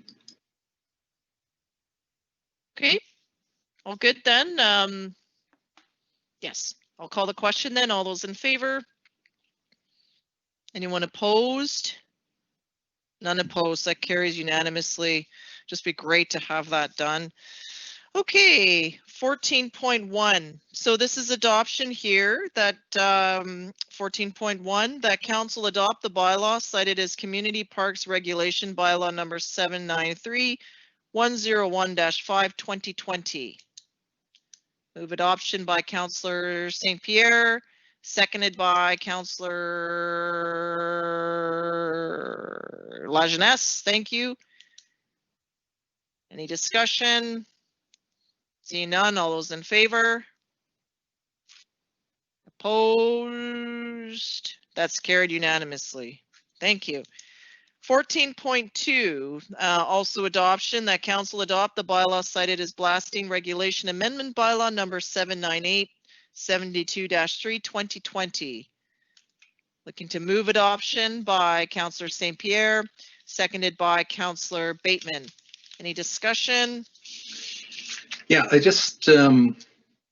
wanted to just jump in and just remind people that this blasting bylaw will go through a bylaw revision next year. So I think that's important to note. Yes, thank you for that reminder. All those in favor of adoption? Opposed? That's carried unanimously. We dealt with 14.3, so 14.4 is the building bylaw. So I'll turn this to staff here. Thank you. I'll begin sharing my screen here, and I'll just make mention that we also have our chief building official available tonight to answer any more of the more technical questions, as well He was also present as well last year with a lot of the ongoing process with the development of this bylaw. So certainly a lot of thanks to him with helping it get to this point tonight. And before you, we'll just have the screen here. With our new bylaw. So staff are seeking first, second, and third reading tonight for the building bylaw. And the purpose of that is to recognize the past 2 years, all the work that staff have been putting into updating this bylaw so that we have something that both the building officials and the building community can work with to understand proper implementation of the necessary building code requirements when doing work in the district of Sooke. And certainly this looks at a national level as well as the provincial rules of what we, through the opportunity of updating this bylaw, can address. So currently, the building bylaw that we have in place is certainly outdated. It was first adopted in 2001, and a lot of the requirements that are contained within the BC Building Code as well as the BC Building Act are not included. So this opportunity with our bylaw is to bring it into present day requirements, and also recognizing other acts such as the Architects Act, which have certain requirements for construction of buildings within the province that need to be addressed. As well, we are using the Municipal Insurance Association of BC's template for building bylaws. So this also creates some consistency throughout the province, with municipalities using this as a baseline for addressing building bylaws, as well as addressing the certain liability aspects which the Insurance Association has provided for us. As well as we approached 2022, the commencement of STEP code is a key piece that municipalities will need to address. So our building bylaw also includes that. And that's also a piece that stems from the June 15th Committee of the Whole meeting, where Council had provided input to staff for engagement with the building industry to ensure that the inclusion of this would not have any negative impacts. And staff undertook a virtual meeting about a month ago with the building community to get their input, as well as a survey was conducted to gain input on the process as well. And as I had mentioned earlier, the harmonization of the National Building Code and that consistency. So some of the key pieces that we are able to address now within the building bylaw, what's being proposed is a security deposits component. So currently there isn't that requirement, but moving forward, the recommendation is to have security deposits provided. And you'll see in the following report after this one, a specific breakdown on the different types of building permits that can be applied for, and the amounts of security deposits that would be held as an incentive to ensure compliance throughout the building permit review and ultimately occupancy process, to ensure that there's enough of a hammer to make sure that those requirements are being adhered to through the code. As well, retaining walls and seawalls are being addressed for requirements for building permits, in addition to secondary suites. So there's more particulars now than we had previously regarding secondary suites and what building officials can identify as potentially illegal suites and the certain construction pieces that are going into these units without the proper code compliance and specific building permit approvals, as well as accessibility. And lastly, the fees and charges, which again, it will be included in the report. I believe that corporate services will be presenting following this report as well. I had mentioned about the June Committee of the Whole meeting. So at that meeting, the option was selected to identify a phased approach to STEP code, pretty much in line with what the province is proposing, but roughly at a 2-year prior to commencement. So that would give the building community the opportunity to begin practicing these code requirements before it actually became a mandatory provincial requirement for all municipalities. So within the building bylaw, what we would be looking at is a portion from 2020 to 2025, where steps 3 and step 2 requirements would be put in place, and then phasing that in gradually all the way up to 2027, where step 5 and step 4 requirements would be in place in preparation for the 2032 mandatory requirements by the province. The next few slides are just going to show some of the survey results. And what we found through the survey process was that the majority of people were familiar with the BC Building Code and BC Building Act changes, and ultimately how that was going to be incorporated into our building bylaw. The next question surrounded understanding of the building regulations that we were putting forward, and similar to the first response, there was a comfortable understanding of what the changes were being put forward. The next one, we had also asked a question earlier on in the survey before all of this was ironed out with our Land Use and Development Committee, but just reassuring the fact that the importance of having somebody from the building community represented on our Land Use and Development Committee that we'll be putting forward in the new year for participants. We also asked if they'd be interested in seeing the district investigate or consider the option of secondary suites and duplexes. So this is certainly something that the building code does allow for. However, at a zoning bylaw level, we don't allow for it. So we believe that the Land Use and Development Committee would be an opportune group to further explore this and provide further input to council based on the discussions that would happen at that committee level. Because ultimately, if there would be support for something like secondary suites and duplexes, it would require a change to our current zoning bylaw. In the engagement, we also wanted to just see who the general participants were, and for the most part, they were members of the building community. And we also wanted to ask the main question regarding the cost of incorporating STEP code. And for the most part, when asked this question, there was a moderate understanding to complete understanding that there would be specific costs associated with going down this route. But it was also expressed that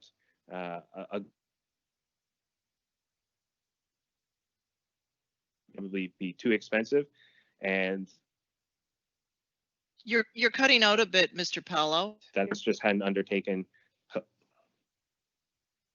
Oh, hello, can you hear me? Hello? Sorry, I can, but you tend to cut out in and out a bit.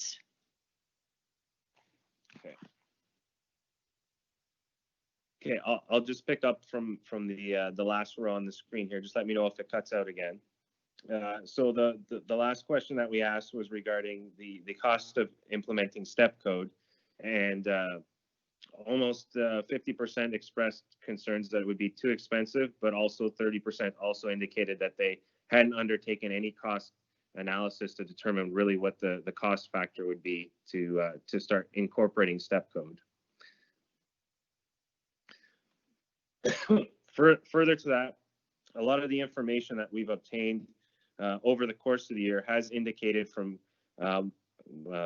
many building association sources is that as builders are getting more comfortable with STEP code, they are finding the opportunity to drive the costs down a lot more and find savings. And we feel as more municipalities move forward with the adoption of STEP code and requiring builders to incorporate STEP code into their building processes, that information will be shared across the province and ultimately determine best practices for cost savings into the use of STEP code in their projects. And again, this last screen was just highlighting what I previously mentioned about that phased approach. We also asked the question about incentive options, because that was one of the pieces that had arisen from the motion in June of this year.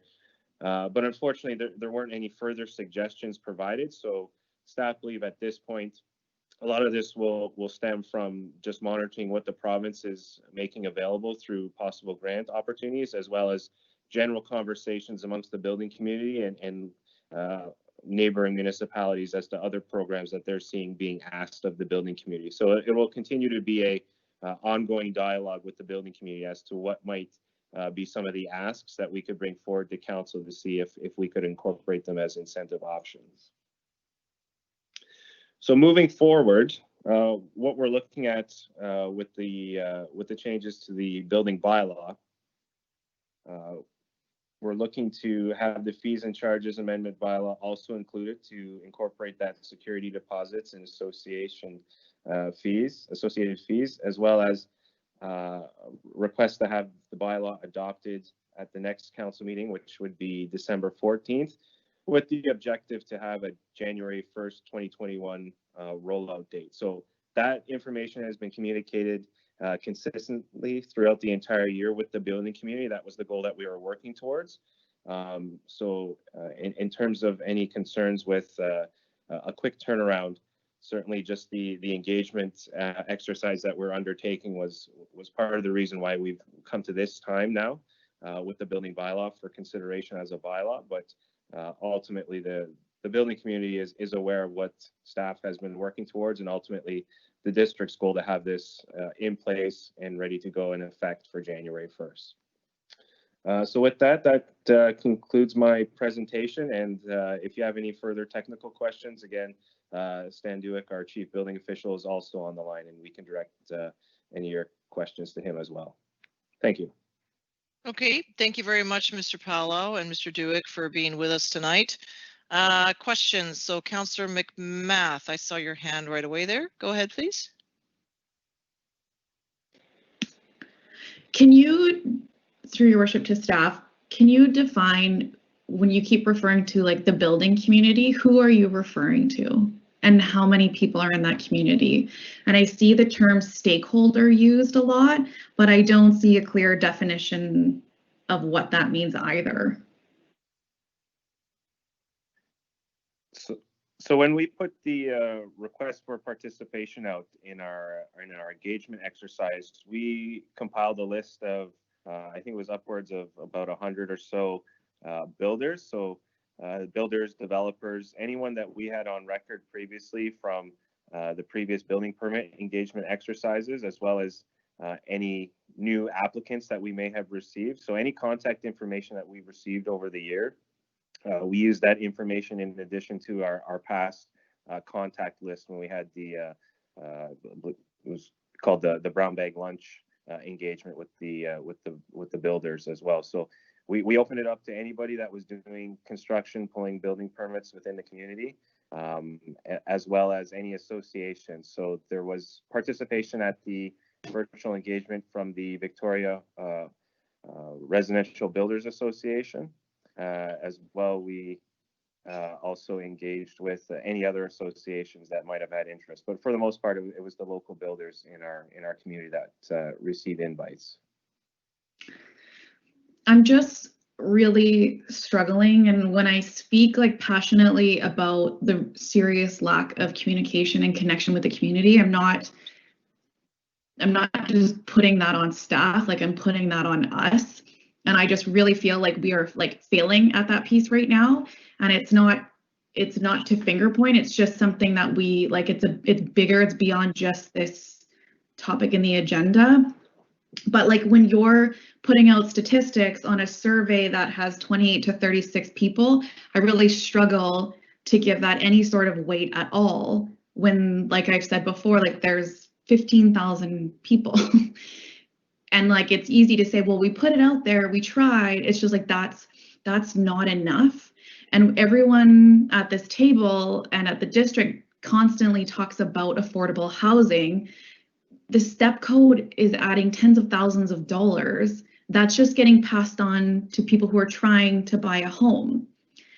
And it's not, this is one example of many where it's like everyone is talking about affordable housing, but isn't actually looking at these sort of great intentioned ideas, and they're not looking at the consequences here. So I don't want to be ahead of the STEP code, because you talk about builders are starting to see savings in different ways. Like, I think that's a very fluffy version of it. I think we should be implementing it when we have to and not before. People can't get into the housing market right now.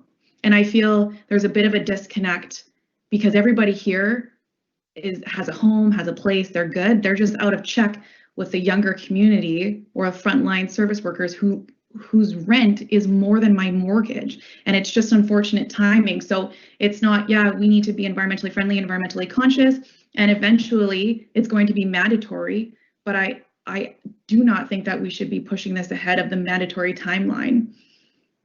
And again, when I speak passionately about that, it's like, I'm not finger pointing, I'm not blaming staff at all for that communication piece. It's like, it's full circle.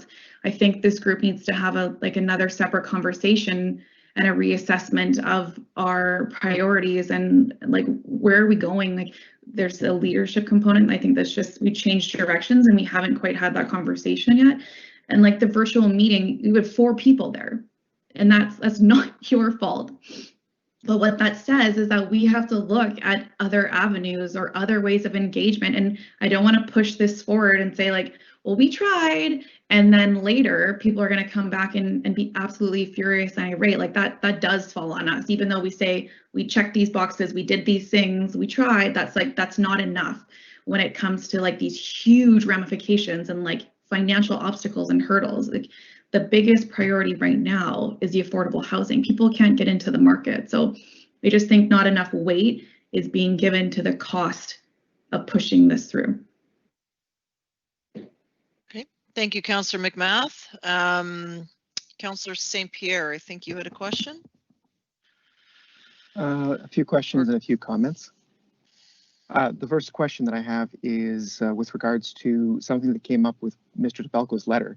And I don't think this is actually covered at this point under the upcoming building change to the building code. But I know, having worked in renovation for about 20 years myself, that building permits are the exception rather than the rule. And what I was curious about was whether or not our building code at this point would allow us to do things like not hose people for grandfathering. So for example, if they want to pull a building code, can we offer them other options? Like, for example, when you bring your car in for emissions testing, the first thing they do is ask you to make some changes, spend up to a cap, a certain amount of money on your car, and then you can get it back on the road. So I'm wondering if our building code can consider things, and by the way, I appreciate the fact that the building code is dealing with a lot of outstanding issues, that a lot of excellent work has been done, and I support everything, including the step code, which as far as I'm concerned means putting in a heat pump and some 2x6 walls, which most builders are doing anyway, so I don't see the big deal. That I don't consider a problem. But I do think that right now we have an issue where nobody's really getting building permits and nobody's really dealing with the housing stock that exists in terms of retrofits or doing anything about that, because they're not supported in doing so. So I'm curious as to whether or not, for example, instead of actually insisting on truly expensive and possibly not particularly efficient or worthwhile work to bring it into alignment with code, we could actually say, listen, can you do this other work that'll actually save you on your heating bills? And I'd just like some comments on that, whether or not we have the latitude for that type of work. Following that, I do happen to think that Councillor McMath is absolutely right. The cost of housing is extraordinary, and most of it has to do with a regulatory environment that makes it so. So this is not the step code, but the entire building code. And I know that we are at a point where the step code later on, and the province is looking at transforming the building industry. And I've asked this question before. Can we start working on actually allowing for creative options where we actually look at our regulations and see what can be modified to allow affordable housing to happen, to allow our builders in the community to actually really build affordable housing? Because that's not going to happen until we make some changes.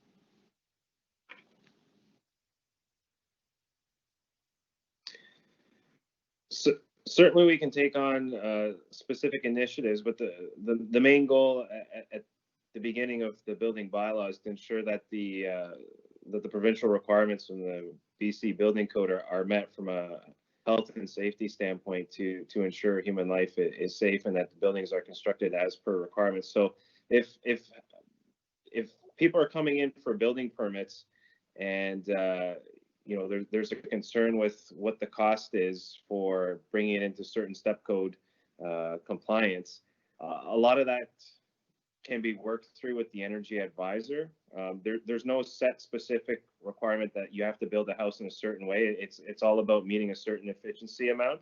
So the energy advisor is going to determine whether you meet that or not. And from what we've been hearing from the building community across the province is that each builder is finding different ways to develop in a cost-effective manner. So it might be even from the onset of a subdivision, and this would even go before the builder's even involved, is to make sure that all the lots are set in a certain area to take advantage of maximum amount of sunlight for heating purposes. So there's certain little things that are being worked out throughout the entire process.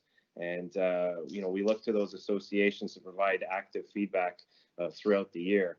But going back to your second question about making those changes, municipality can do that after they've addressed the very beginning aspect of what the code minimum requirements are. But then it becomes a review process on resources and to what extent we are implementing these types of things to be able to follow up on them on a timely manner and make sure that people are still getting their permits and being able to occupy these buildings. So we have to take a look on a case-by-case basis, specifically what these additions potentially would be to the building bylaw.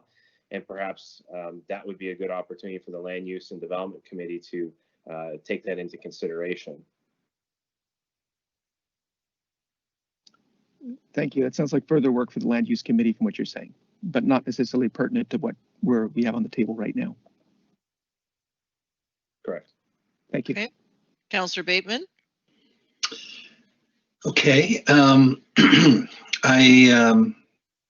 Councillor McMath's points about engagement are really valid, but it's important to note that this process, we can date it back to the Development and Land Use Committee, early 2018, chaired by Councillor Berger, with public appointees Herb Haldane, Randy Clarkson, and Lynn Sauer were on that committee. At the minutes of their first meeting state they wanted a new transportation master plan, and they wanted to update Souk's building code to align with the BC Building Act. So they also wanted to utilize the Municipal Insurance Association of BC's model building bylaw, which in fact has been done. So those three things emerged out of that committee.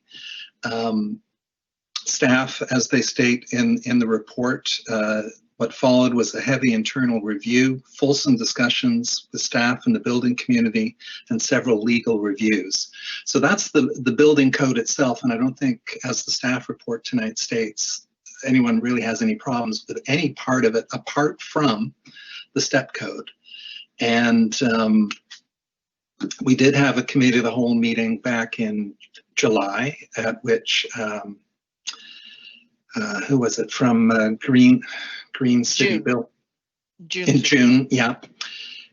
We did get a good report. The missing link in that particular meeting was a representative from the building committee, perhaps the Victoria Building Association, who in fact their representative did attend the engagement session last month, along with Councillor Lajeunesse and myself. And he did raise, so there's this big issue around the costs of implementation to Step Code 3. The Builders Association claims 28,000. The BC government says it's more like 3 or 4 or 5,000. So there seems to be a gap here. And what staff replied vis-a-vis the costs, implementation costs. Mr. Palau, can you answer that for me? I can't find it right here. Yes, so in terms of the actual cost, so there was the representative from the Victoria Residential Builders Association who I had followed up with regarding their one builder that they used to determine what the cost estimates were back in 2017. And then there was also the Building Officials Association of British Columbia, who have been putting out multiple reports as more information comes in from over 150 different builders and multiple municipalities that were showing substantial decreases in costs as more builders were submitting their data. So we presented that information, and based on that, and as well as the information that our chief building officials and other building officials have had with applicants, is that there seems to be a certain comfort level within the community now with building the step code, now that they've had some time to utilize it and become more familiar with it, and that most builders are already building at that step 3 level, which would prepare them for a January 1st rollout. Right. And I think in the report I saw that step code level 3 is mandatory as of the end of next year. Correct, yes, going into 2022, it would become mandatory. Okay.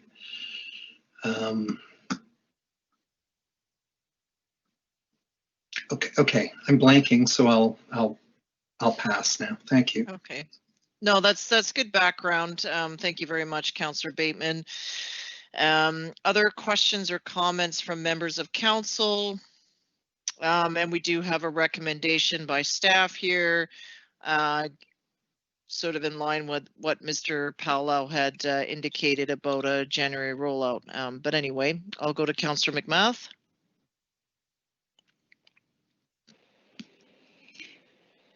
I'm just we're just going to use this analogy to sort of best describe what I feel sometimes happens, where if I go ask my friends if my hair looks good, they're going to tell me it looks good. Like if I go talk to someone else who doesn't know me, they're going to be very candid. So I think when you make comments like these very sweeping comments where like, oh, the building community is really, they're really comfortable with it, they're really okay with it. I'm just curious, like, who are you talking to? Because there's a completely other vibe going on in the community. So there's just, that's why I'm feeling this continuous disconnect with a lot of topics where like, yeah, we should be positive and we need to move forward, but at the same time, just to sort of make a sweeping statement that, oh no, the building community is great with it, let's move ahead, let's get of a curve. Like I just think that's not accurate. And to be fair, like you can only work with what you're given, and I completely appreciate that. But part of this council's job is to be a conduit for the community. So sometimes we have to ask people those hard questions. That's not in a survey form. That's not in a formal need to maintain relations to have a good relationship. It's just honest, candid discussions where you will get a lot more frankness from people. And I think it's just a piece that's missing. And so back to the implementation of this, I think we should just be implementing it when we have to and not a day before. And that just goes right back to the financial aspect of it as well. So you're referring to the step code. And so we have had a conversation at council about that in June and about where we wanted to go with it. But at that time, council resolved and gave the direction to staff with the timelines set out therein. Right, but things have changed quite a bit since then. And so, and beyond just the step code, it's the conversation piece around the disconnect with what the community is actually feeling and sort of what's being, the statements being made in regards to how the community is feeling. That's a big ticket item that's missed, not just here. Okay, Councillor St. Pierre.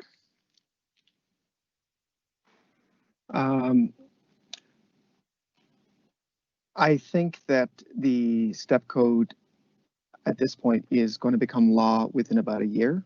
I think that we're in a good position to support a building community that needs our support. I don't think it actually helps them to hold this back.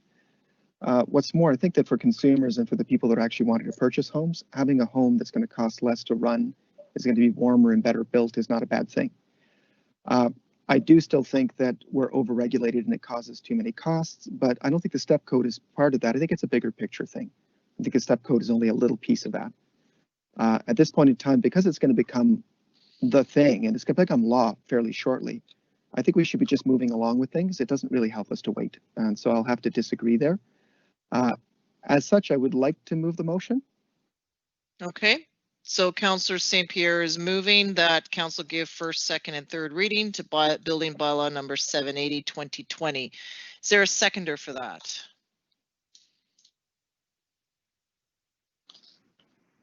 Do I have a seconder from council? Councillor Bateman is seconding it. Okay, anything further on the motion? Councillor St. Pierre is the mover. Councillor St. Pierre, or pardon me, Bateman as the seconder. Yeah, I seconded for discussion. Okay, go ahead. To take us further here. We do have the entire building code that we need to get passed, right, tonight. And then we have this question around the step code. Well, it's all together in one. It is all document. together, isn't it? Yeah.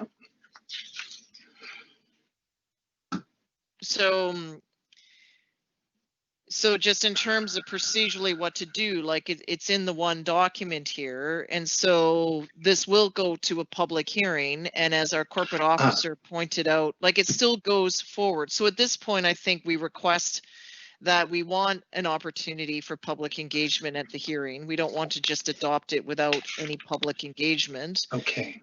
And then as our corporate officer stated, then Councillor, and I see Ms. Mouchetta's hand up, we do have the ability to enact when it comes into effect, but I'll turn to our corporate officer because she has her hand up.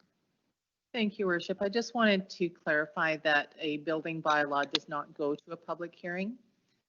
Well, it goes to a public Of course, input session. Council can direct for a public input opportunity before adoption, and we can certainly accommodate that, but I just hesitate to use the word public hearing because those are specifically reserved for zoning and OCP bylaws.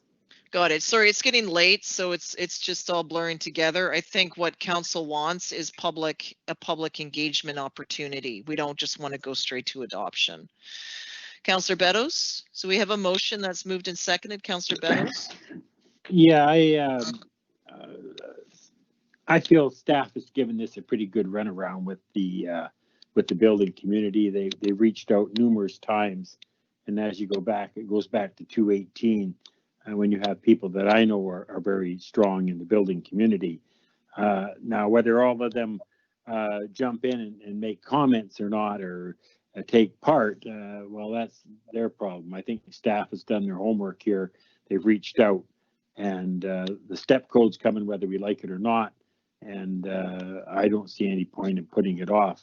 The only thing with the step code, the province could change direction tomorrow, and then we live with that. So I'd like to get on with this, and I'll be voting for it. I think if we were in a minority position in government, that we might see a provincial change. I don't know that we would see that now, given how the election results unfolded. I could be, anything can happen, who knows? But I'm just saying we're not in a coalition environment any longer.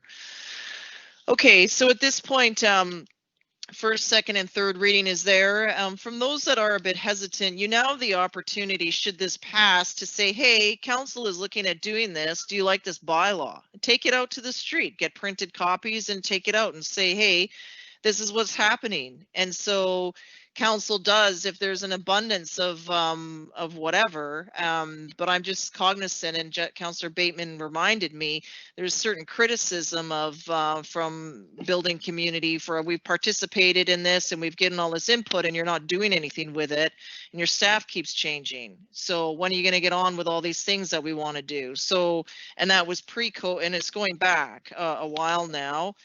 But like I said, I do feel that we encourage, or we do want public engagement. So we're going to ask our staff to schedule that.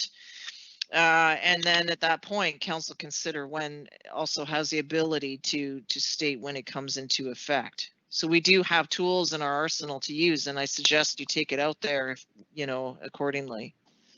So there's a motion here, Councillor McMath.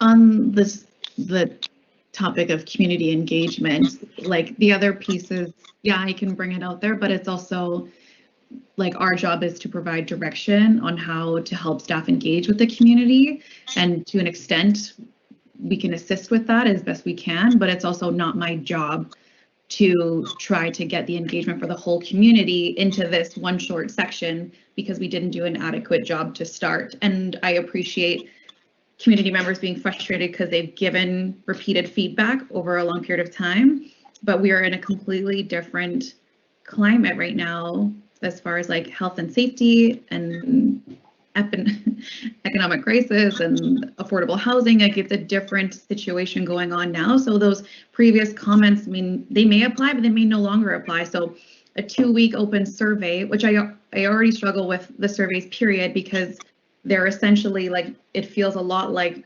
herding cattle. Like, it's not and I know we're limited with the situation, but the survey, it feels disingenuous sometimes because sometimes you're just pushing people towards a way to feel like you want this or this. It's not an open forum. 2 weeks in a newspaper and 2 weeks on our website, that's not adequate. No, and I totally agree that there's always room for improvement. I'm just sort of stuck between wanting to get something that aligns with a code that has caused a lot of tension and problems for our staff that they're trying to clean up and address, and the necessary housekeeping so that everything is consistent and so forth. I don't work with this bylaw, but I know our staff do. So I just think one of the biggest challenges that Sooke faces is sort of like a negative narrative where the community feels disconnected from the district and the district feels disconnected from the community. So it might be a lot more work for us, but I just think it's so worthwhile in the end if we do a good job of making that connection, and it is ultimately our responsibility. Okay, so various opinions here. So we do have a motion that's been moved and seconded. The other thing I can do is entertain an amendment if you wanted to amend it to just first reading. So that, again, council, you know what your tools are, so I'm asking you to use them where you're comfortable. But I'm not seeing that either, so I'm going to call the question. Is that going to qualify as a friendly amendment? No, because I'm not making it. It would be a motion. It would need to be a motion, and then we would need to second and debate it. So if I make the motion for a friendly amendment, would that qualify under it? No, it would need to be an amendment if you wanted to break down the readings. A friendly amendment might be more of a, instead of saying his and her, you would say human, right? That's friendly. Because I'd like it just to go to first reading. Okay, so there's an amendment. So Councillor McMath is proposing an amendment that we just do first reading. Is there a seconder for that amendment? I'll second that. Councillor Lajeunesse has seconded it. So now on the amendment, so is there anything further to add, Councillor McMath? No, Councillor Lajeunesse? Yeah, I think we should have more opportunity for community engagement and to look at ways of engaging people in a non-virtual way, because I think a lot of the people that this is going to affect are not necessarily computer savvy and maybe are not willing to even attempt to engage in a format like this. Okay, so I'm just going to push back a little bit that we have to follow the public health orders. So it's just our staff will do what they can in accordance with following the public health orders. So that's what they have to follow. Okay, so they can do as much as they can, but they still have to respect the public health orders. So they can't have somebody in the office. They have to do as much as they can. They can maybe print stuff off, hand it out, have a good phone call about it, but they are restricted in how they can communicate, and we need to respect that. Councillor Beddoes? I'm not clear what we're doing here. I mean, basically, if we just go to first reading, we just stall it off for another couple of weeks. But unless there's a plan put forward to further engage the public, which you've already engaged, I just don't see the point of what do we hope to achieve by doing this?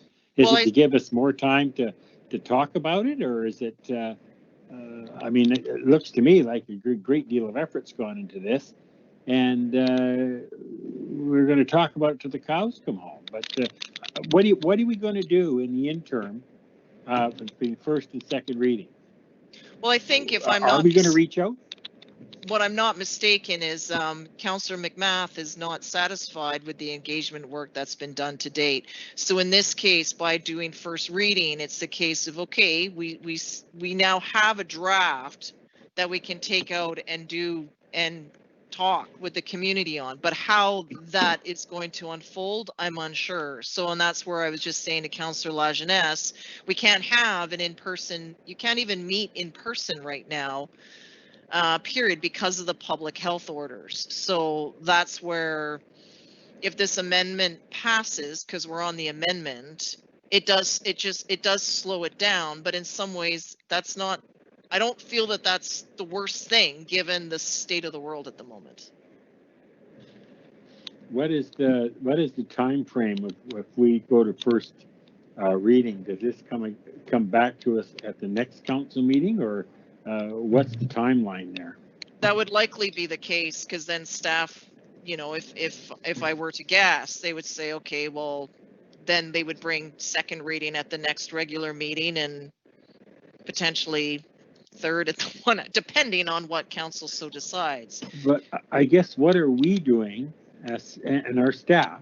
Are we going to reach out again to the community, or we just go to first reading and let the chips fall where they may, and the word get out that this is the time for you to comment if you want to comment? Is that the idea, or is there a plan here? I don't understand. I'm not seeing the plan, so I'll go back to the mover of the amendment. Councillor McMath? Again, and it's not just with this motion in general, or excuse me, it's not just with this motion, it's with a few and upcoming ones as well, including the tree bylaw, where if this community isn't engaged properly, and I appreciate it's especially difficult in these times, and it's our job as council to be leading the charge and the directive to staff to be doing this. I don't know exactly what that looks like, but I do know if we push through these things during this time and it isn't communicated properly and the community isn't given ample opportunity to at least have the opportunity to comment on it, it's going to be so detrimental for us and for the community. Because if people are isolated, they have limited resources, they don't have the technology, they can't go on the website, they don't get the Sooke News Mirror, they have no idea. And then 6 months later, they find out, oh, it's already been passed and they never had an opportunity. That is our fault to an extent. And I feel like we haven't done an adequate job of really looking at ways and avenues and different strategies on how to reach out to the community during these times on big ticket items. And I appreciate, like, we have to come into compliance and that time is coming up. But what we're missing is connecting with the community so that they're fully, like, aware.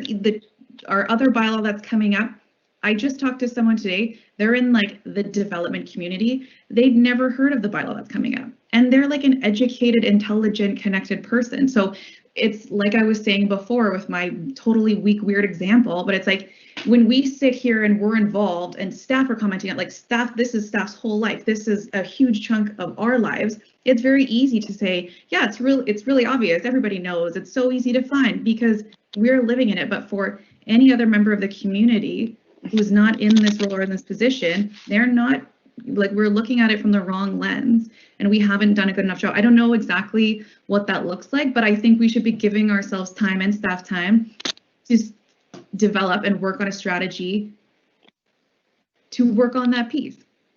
Okay, so we're back on the amendment. So Councillor Bateman, then St. Pierre. You're muted. A salon about public engagement. Now, you know, I'll just frame it. Councillor McMath, you refer to 15,000 people in Sooke. Well, there were actually 9,000 adults. So that's the group we're looking at. It's important to remember 40% of residents vote. So that means 6 in 10, you know, they're getting on with their lives. I know prior to me getting involved in this world, I wasn't interested. You know, I just assumed everything was going smoothly and fine. I agree we need to keep finding ways to engage, particularly more and more creatively. I can see us going out to a work site and inviting in a distanced fashion some kind of engagement. However, it seems we do have a lot of input here through a survey. I like the idea of moving forward at this point and following up with further public engagement. So through you to staff and following up Councillor Beto's comment, so if this comes back to us in 2 weeks, will there then be some sort of public hearing, or how would that look? Well, it wouldn't. It would be the same. I'm just going to jump in. It would be the same because unless there's a follow-up to direct staff to do X differently, otherwise it will sit and it would be on us to do more engagement. And I don't know that how to do that given the health orders that are in place right now, other than dropping printed copies off Just around like World town War and saying, II. hey, you know, what do you think of this? Pamphlet drop. So it's challenging all around. Councillor St. Pierre, and then I'm just mindful of the hour. Councillor St. Pierre. Yes, I'm also mindful of the hour, and I think we're going over the same ground at this point in time. I would like to point out that the building community is well aware of the STEP code. So we're not actually informing them of anything, really. They don't need to be informed. They know the STEP code is coming. They know it's coming very soon. And as been pointed out by staff, many of them are already up to step 3. So I don't think it's necessarily, this is their livelihood. This is how they make their money. This is how they do business. They know this is coming and they know it's happening. So if this will allay, Councilor McMath's fears in any way, I don't think that this is a situation where they're being blindsided. And they're still not being blindsided by us because it's the province that's actually mandating this. Unless we can actually do something concrete to actually reach out further into a community that's already aware, I don't see why we should actually have this amendment. I think we just need to get on with things because we're just wasting their time and ours. Okay, And sorry to interrupt. I'm just mindful of the time here. And we have an amendment and we have a main motion that we need to deal with. So we are going around here. So I'm going to call the question on the amendment. And then the amendment, just as we stated, would be just to move first reading only. Okay, so I'll call the question. All those in favor of the amendment? Anyone opposed to the amendment? And I'm opposed. So Councillor Beddoes, St. Pierre, Bateman, and myself are opposed. So we're back to the main motion as first, second, and third reading. So I'm going to call the question, and I'll remind council that we can direct staff at this point to do further to get public input, and we can also schedule when we want this to come into effect at adoption. It can be immediately or it can be down the road. So there is some time here. So I'll call the question on first, second, and third reading. All those in favor of that? Anyone opposed? Councillor McMath and Lajeunesse are opposed, so the motion carries. So on this note, we're approaching 11 o'clock. Typically, we require, Ms. Machado has her hand up. Go ahead.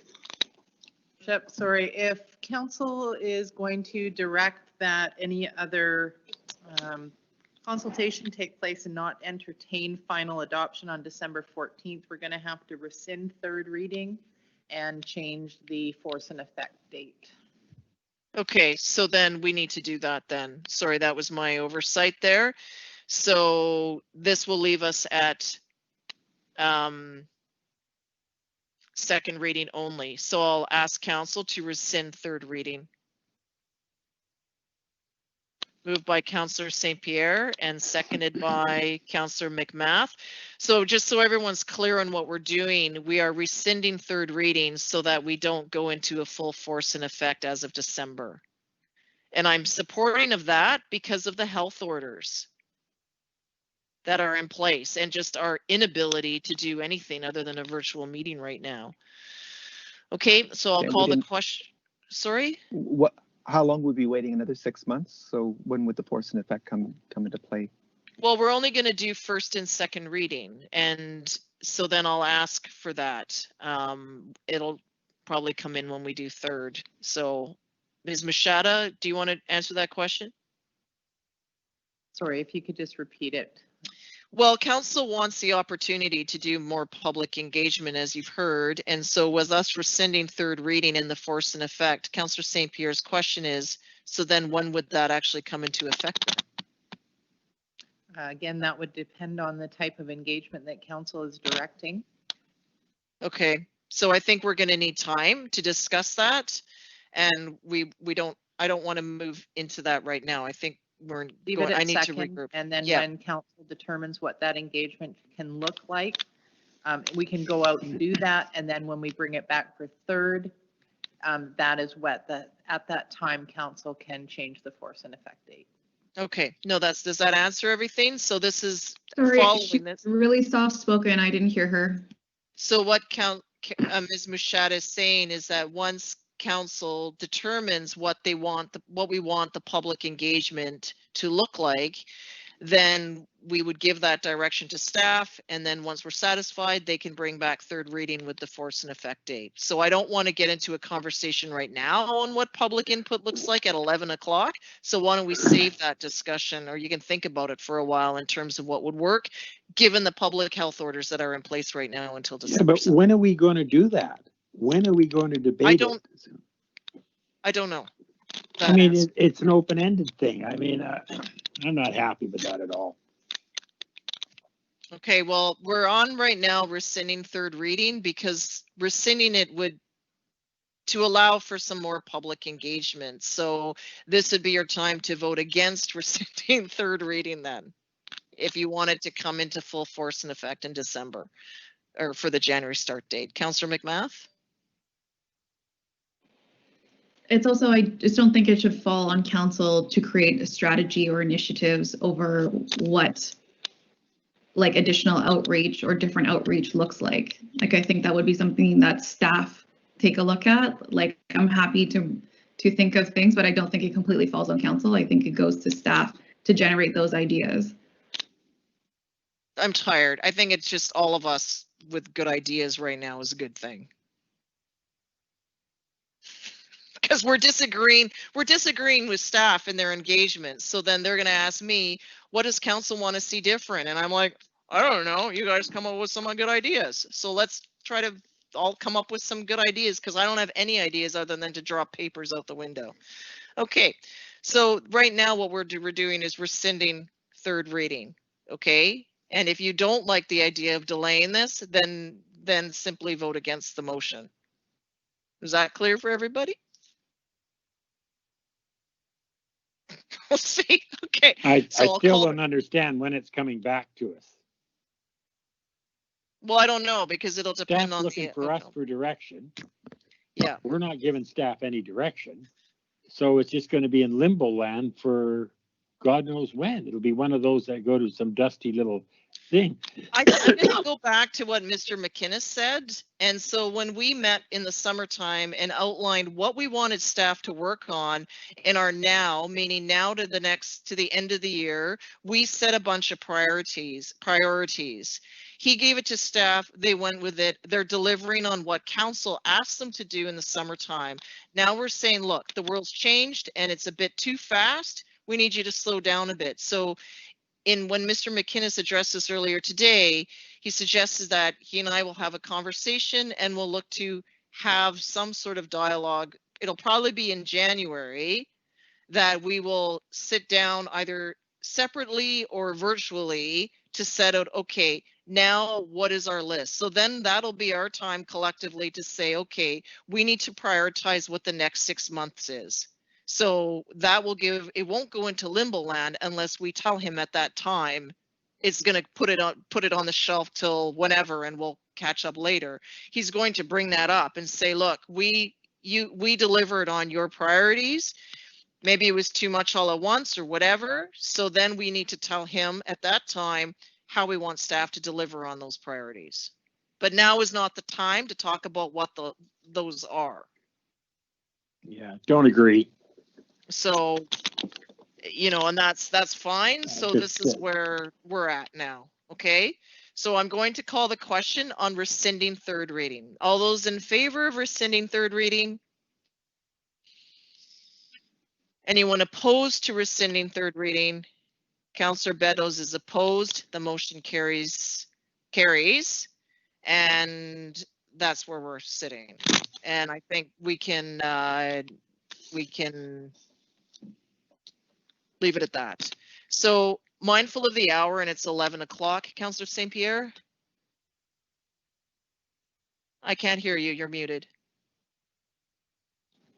Would it be suitable to have a motion to adjourn? It would be more of a motion, not just to adjourn, but that these items be tabled to a special meeting that I'm going to need to call for next Monday, November the 30th.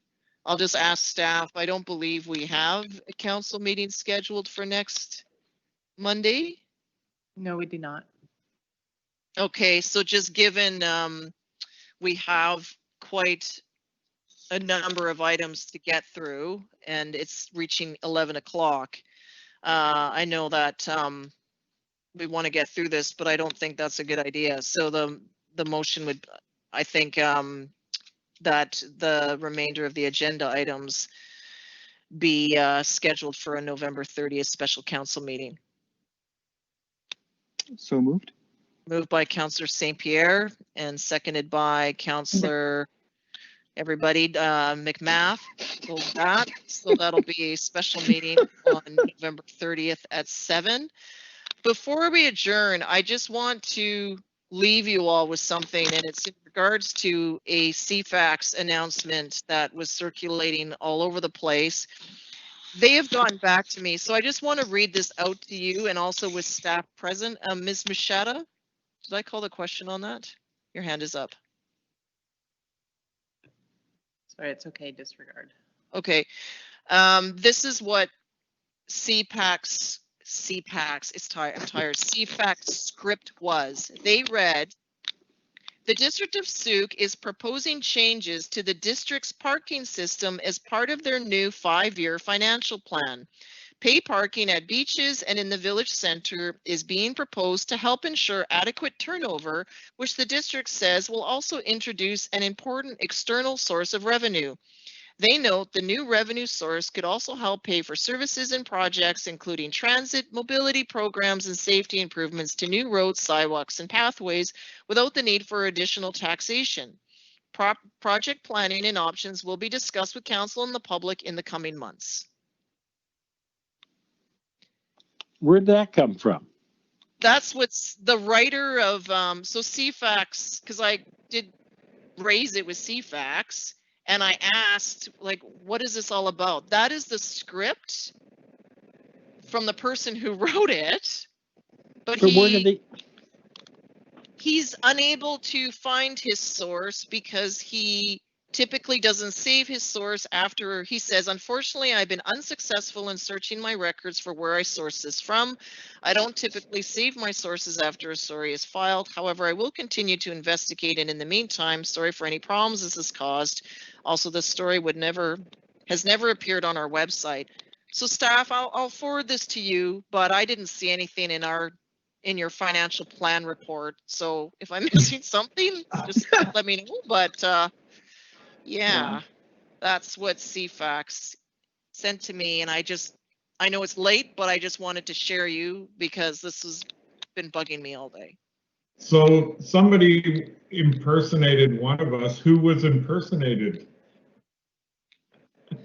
It was McGrath, wasn't it? Well, and in the conversation I had with a resident, they wouldn't identify to me if it was a male or a female because they felt it didn't matter and I shouldn't be asking that question. And I was more just asking so that I could figure out which counselor was on the radio. So again, if any of you were on the air, it would be helpful to let me know, but I don't know. Well, Norm has something to say. Maybe it was him. Yeah. No, I just remember reading it. It was a different community. I think they just, and I believe it was the city of Victoria. So you might have a point there. It seems to me that they've got Sooke mixed up with another community. That would make more sense. You know, thank you, Mr. McInnes. That makes sense to me. I can go with that. But anyway, so here it is. Okay, so we'll be seeing you all virtually next Monday. Until then, please be well and stay safe. And on that, a motion to adjourn, please. By Councillor McMath, seconded by Councillor St. Pierre. All those in favor? Aye. Opposed? That's carried unanimously. Have a good night, all.